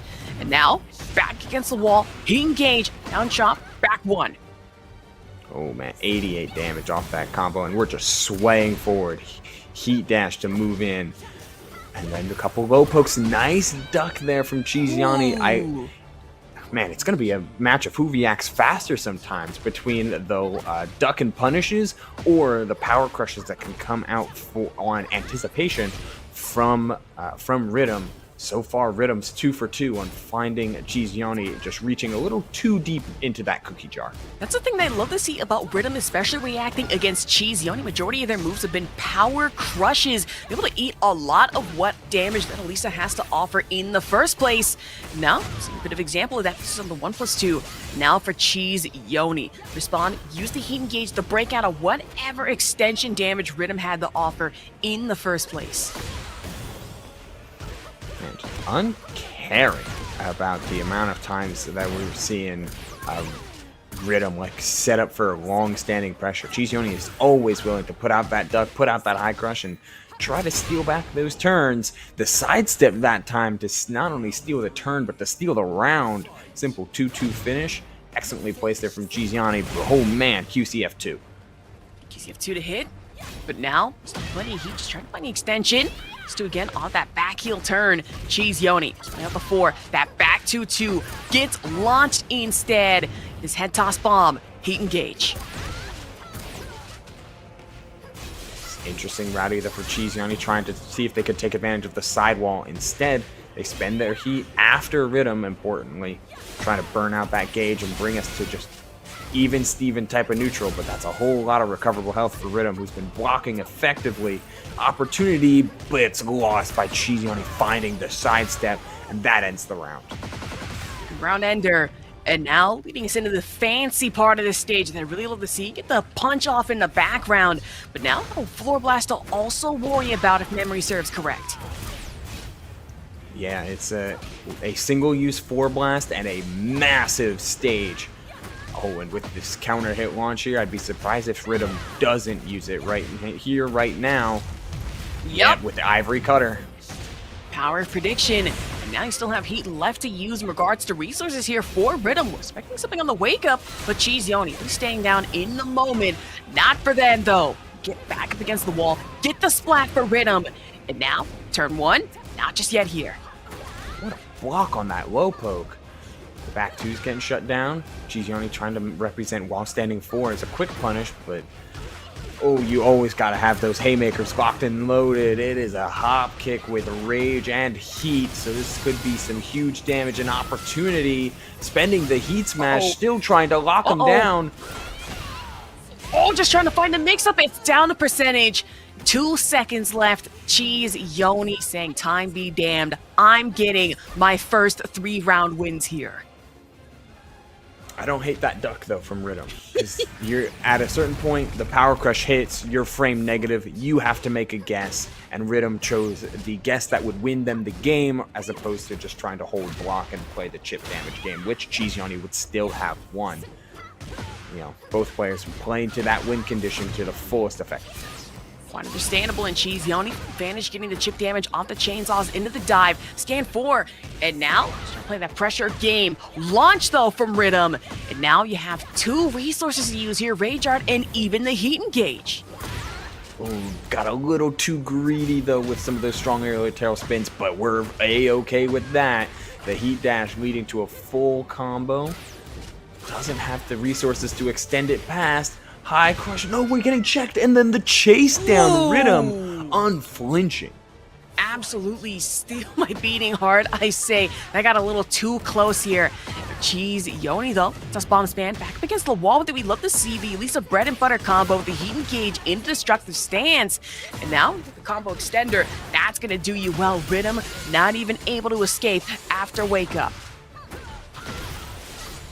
Man, that get-up kick got blown up, but so did the giant whip from CheeseYoni. A down forward 2, and you can never count any player out when they've got heat and rage and plenty of health on the board.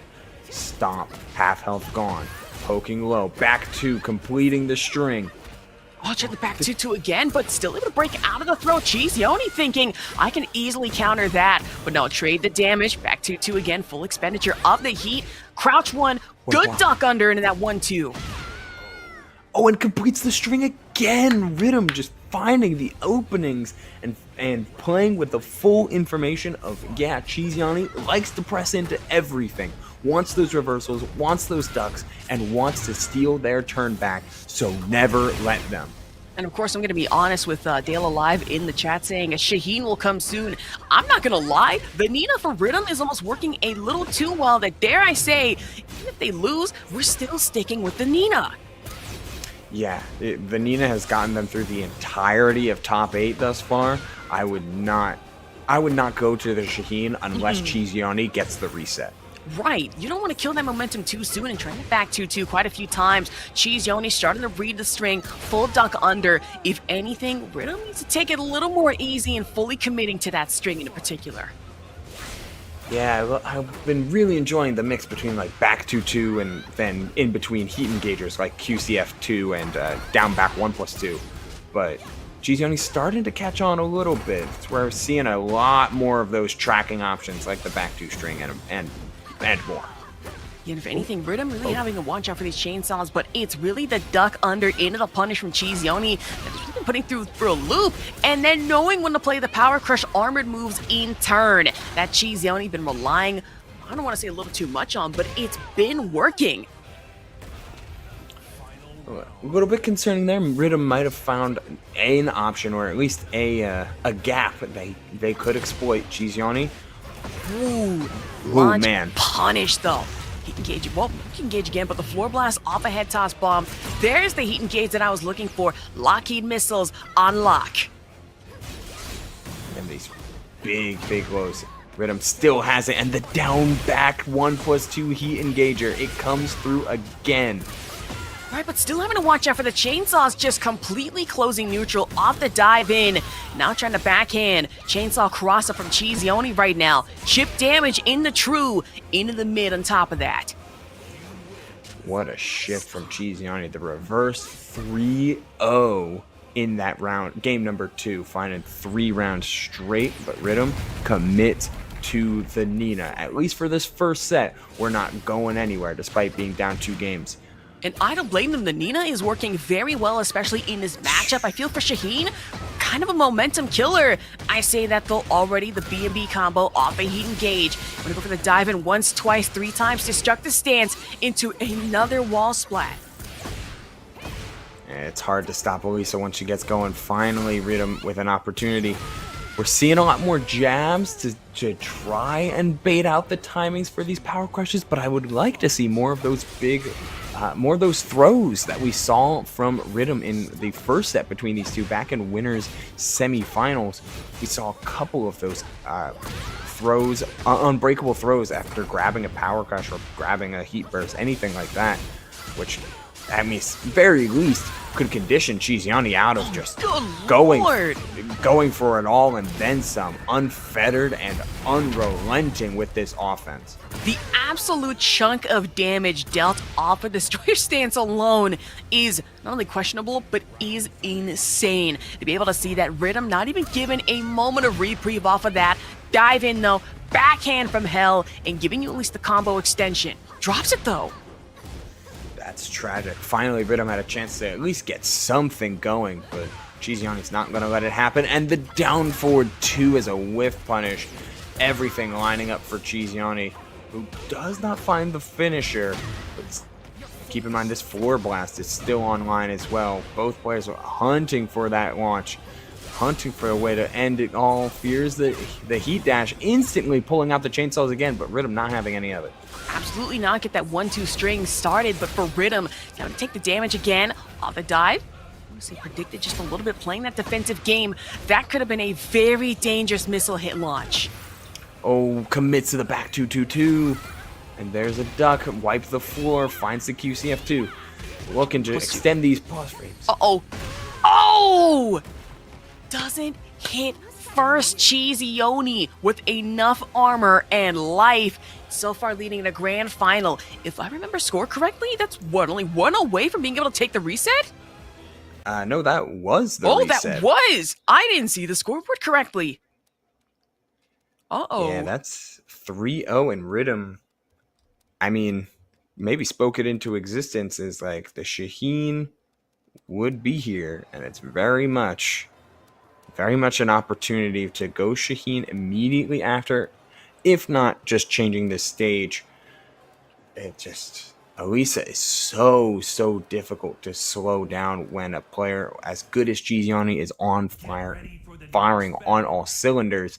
Yeah, the Shaheen is coming out, needs to change a pace, it needs something different, because CheeseYoni was finding all of the clutch sidestep ducks, quick launches, and powerful punishes that make Alisa so good. Absolutely. And of course, Shaheen, I will say, I am always so scared of seeing character swaps to see if they might be a momentum killer. Riddum, this might be the exception. We already got us started off with a low parry. Not able to break the armor, though, coming in from CheeseYoni, but instead eat the 2-1. The biggest thing here is, because Riddum is so experienced on the Shaheen, it's not so much one character is going to ruin the momentum of the other. It's, hey, my Shaheen is, Riddum Shaheen rather, is the mechanism at which he can think about the game, and the Nina executes a very strong game plan. But the Shaheen has just too much experience in order to not be at least a little bit fresh. Right, and you'd also have to remember, this is the same Shaheen that won Riddum Chipotle challengers in the first place and got him the Evo at that point in time. And against CheeseYoni, it's frightening to think about. Shaheen has BB combos and even the setups on top of that, but with the backhand strike, Riddum gonna whiff on that, has to tank the damage again. Another counter hit throw, and this is what we've been missing from that Nina, and that Shaheen has fully on lock. Big counter hit throws, not to mention the ones that break the floor, very handy on descend into subconscious. Some nice looping offense out of the sneak stance, and yeah, Riddum looking as smooth as ever here on this Shaheen. Another low parry, and this will certainly end the round 2-0 lightning fast. And starting to wake up to majority of these dives, Riddum saying, hey, get out of here, stop that, get some help, off the low parry in turn. And now, good punish off the duck instead. Oh, that's a big heat engager though. CheeseYoni not going to relinquish anything. What a counter hit, and that does, the neck breaker removes all of the gray health. Not that there was to begin with, but hey, every little bit of value helps. All right, while standing forward. Back elbow coming into from CheeseYoni. Now playing that Fusi's game. Tried to punish the chainsaws, but Riddum honestly got a little too far from it here. Tried the eagle dive. Oh, and the slide getting fully launch punish. That is going to be around for CheeseYoni. Slowing down the momentum just a little bit. Just a little bit, not that much. No reaction. But now, try to downswing coming into from CheeseYoni again. Complete sidestep it. Now, 2 hand chops from Riddum.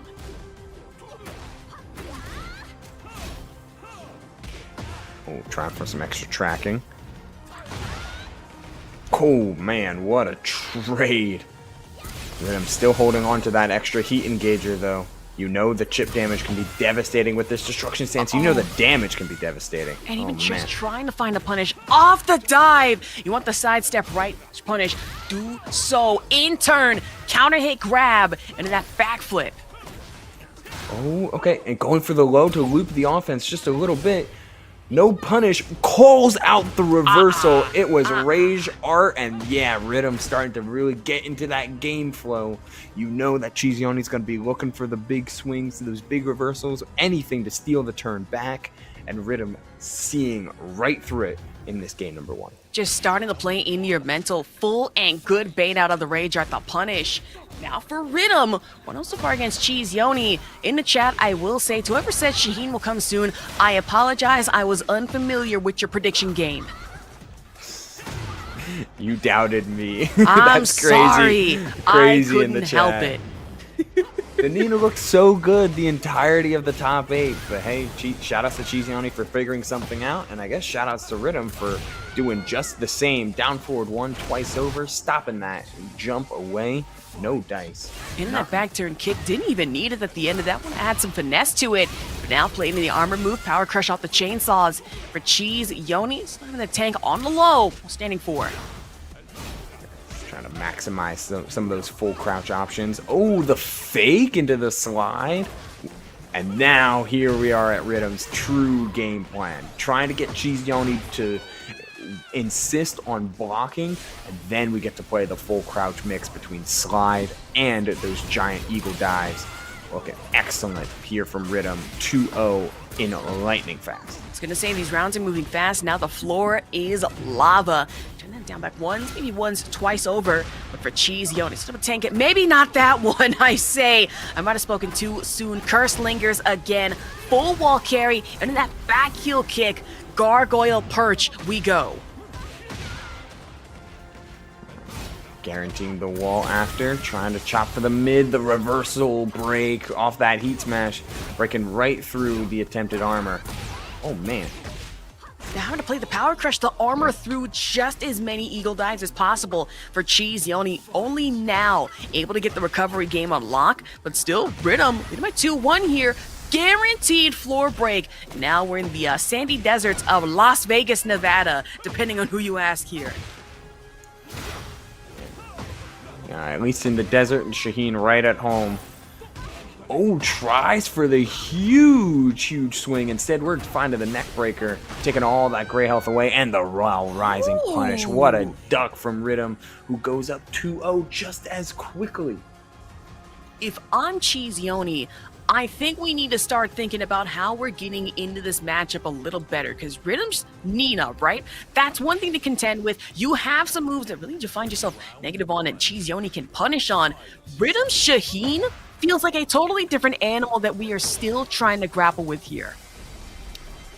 Yeah, playing at a completely different tempo, a completely different spacing. Nina's game flow was all about mid to up, range 1 to range 0, and then I'm doing side steps and we're dancing circles around each other.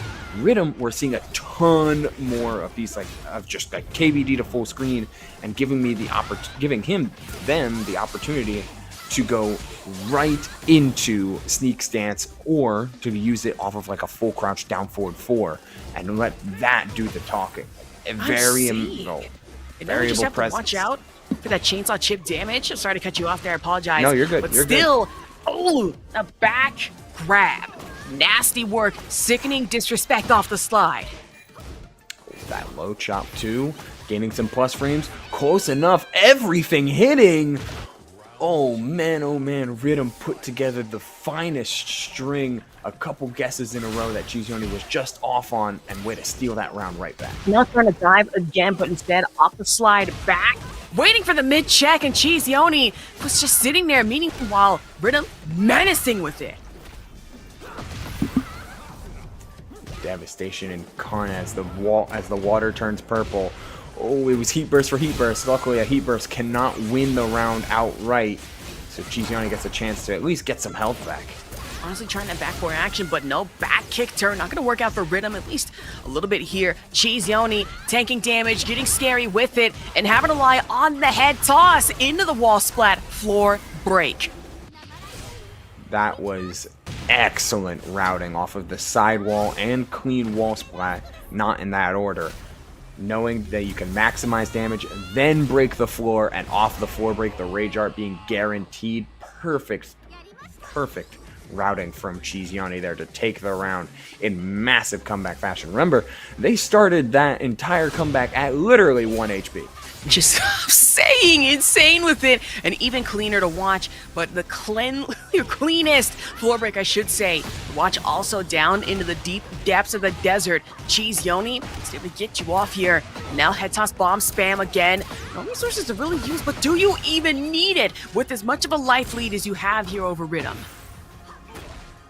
Starting to play at the Alisa tempo again, and that's exactly what Riddum does not want to happen. CheeseYoni finding their footing and turning it into some massive advantage. The down forward 2 catching the sidestep. Carry off the head toss bomb again into the slide, and now go for the wake up chainsaws against Riddum, who we'll say get the kip up off, and now down back 1 back flipper though, just trying to find a semblance of damage, gonna do so in the neck breaker. We're not seeing as many raw sneak stance options anymore here, Ash. Instead, we're trying to represent a little bit more of that full crouch mix. But Riddum getting shut down again by CheeseYoni, not allowed to get started. Another low, instant heat smash, destruction stance, hello world, going low. Finally, an option that Riddum can punish. Just trying to waste the clock here, but the backhand is slap coming into it from Riddum, trying to chip down, duck, punish, launch from CheeseYoni. And that's going to at least put us, Riddum versus CheeseYoni, 2-1 here. So still very much in this game. And it's all fast, it's all snappy, it's all instant decision making from CheeseYoni, playing at that prime timing that CheeseYoni knows Riddum wants to establish for themselves first before the stagger mix-ups comes to play. But Cheese is just making stuff happen right off the word go. Man, and I'm saying, of course, shout out to XFS in the chat. Do I hear a hiss snarl? Well, yes, on commentary, that is me. But that aside here, fixing back onto the matchup. Now watching out for the chainsaw pull back and the dive, trying to guarantee the damage. But Riddum sidesteps it once, twice, 3 times here. And of course, sidestep for sidestep, CheeseYoni gonna be taking that round. Yeah, Riddum getting a little greedy, trying to hunt for that heat engager.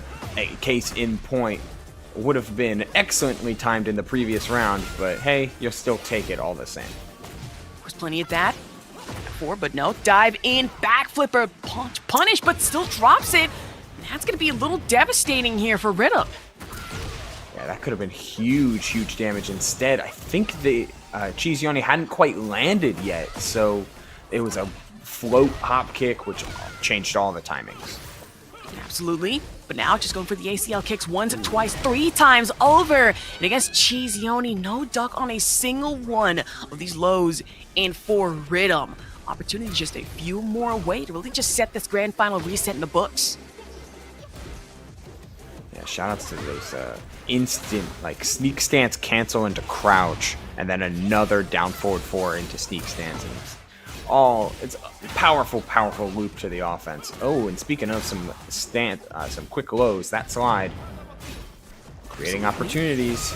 Oh, no dice. Oh, complete punish in the middle of just trying to find a crush. And now for Riddum. Honestly, no heat just left here. And now you only have the rage up to rely on. CheeseYoni, very little resource to work through. Also, now generic 2-1 punch here for Riddum. Into that eagle dive with the wake 4, but no grab here. Oh, blocks the slide, but doesn't commit to anything. Oh, Instead, no. it's CheeseYoni getting the chance to play the mix. Now the floor, yet again, complete purple lava, which is a concerning color, but I think in this game does not matter. Anything goes, even more so off the dive, trade out and damage again. I'd be remiss to try and question whatever's going on in Jin's mind, but meanwhile, Shaheen finds the throw on this Alisa, another huge counter hit throw that breaks the floor. Of course, just break it as best as possible. Break the knees also, but CheeseYoni counterbacks against it. Head toss bomb, the B&B special from Alisa into another floor break here. But this time, Riddum taking a brunt of damage off the missile locks. Can't even tech roll. Oh, finally a throw break, not a counter hit throw to CheeseYoni. Had plenty of time to react, seeing the huge damage off that Oh my high, god. But an excellent step. Caught the back, and that's tons of damage. You have to guess for game, went high for the plus frames, and CheeseYoni got a chance to play out for the full string twice over, getting some stance mix-ups, using that flight state to full effect, and Riddum suddenly, after going up 2-0 in the fastest of fashions, finds themselves in a Game 5 here at the Grand Finals reset for Breakout Series number 6. Hell, we are 2-2 here now. It is absolutely insane. I mean, hell, even that would be a complete and total understatement of how this has been going so far. More so the damage. Chainsaw chip again, and Riddum. I mean, okay, that was an insane jump over. What the hell? We're starting to leap over these lows, but that assumes you get a chance to play it out after, and CheeseYoni They're never giving you the time of day. It is steal your turn city and play out this offense as long as possible. You know how insane that is to say from that one song, "It's Mr. Steal Your Turn" is crazy. Instead, you love to see it. Or CheeseYoni, imagine not even loving to see you put yourself through this combo like this. And now for Riddum, back one, get the grab instead. Flip, floor lava. Finally starting to cash out on some info. Hey, a heat smash. But we're getting all that health back. This is devastating. Spending the heat smash as CheeseYoni's known to do to try and extend. But we're seeing different looks here from Riddum here, Ash. We're seeing power crushes. We're seeing guard breaks. We're seeing every trick in the book as there's no better time to use it than right now. Hell, you're seeing that back three kick that is just as devastating against CheeseYoni, puts you through not only just a blunder, but sends you careening cross floor like that is insane. And if you are Riddum, tech roll multiple times to avoid the chainsaws, but even the ground game, you can't avoid off of CheeseYoni. Finally, one of the chainsaw misses. A chance, but the grab gets broken. Riddum trying to call out yet more of these power crushes, trying to see where the reversals come in, and there's one, but it finds its mark, and CheeseYoni 1 round away from winning number 60 in the Breakout Series Tekken 8 from loser's side. Forget set point. We are now on tournament point here, which would be an insane crawl up all the way from losers. But now for Riddum, backhanded splat, not able to break the grab, break the floor, and the gargoyle perch all over again. Oh, this round is starting to really come into play here from Riddum. Full crouch 4. Oh, the heat smash getting broken, but instead we're finding the wall rising punish, which leads us to a final round. Final round here. You want the eagle dive in, you get it once, twice over. Not able to break the grab. Floor break again. The sandy deserts. Riddum playing too well into it. Oh man, the offense is looping. Oh whoa, we're building back this heat meter as the heat up 2. From full crouch, a guard break. Last legs here for CheeseYoni is another one of those steps comes into play. Guaranteed damage. Guess 4 game, but we're challenging instead. Oh my god. The full heat dash. Just off the wake up. Instead from CheeseYoni, Sandless neck combo's cute. This is even cuter. Mina Cyborg Rolling in the first place. Head toss bomb span to follow up after the fact. Do it twice over, and you still have the Rage Art available.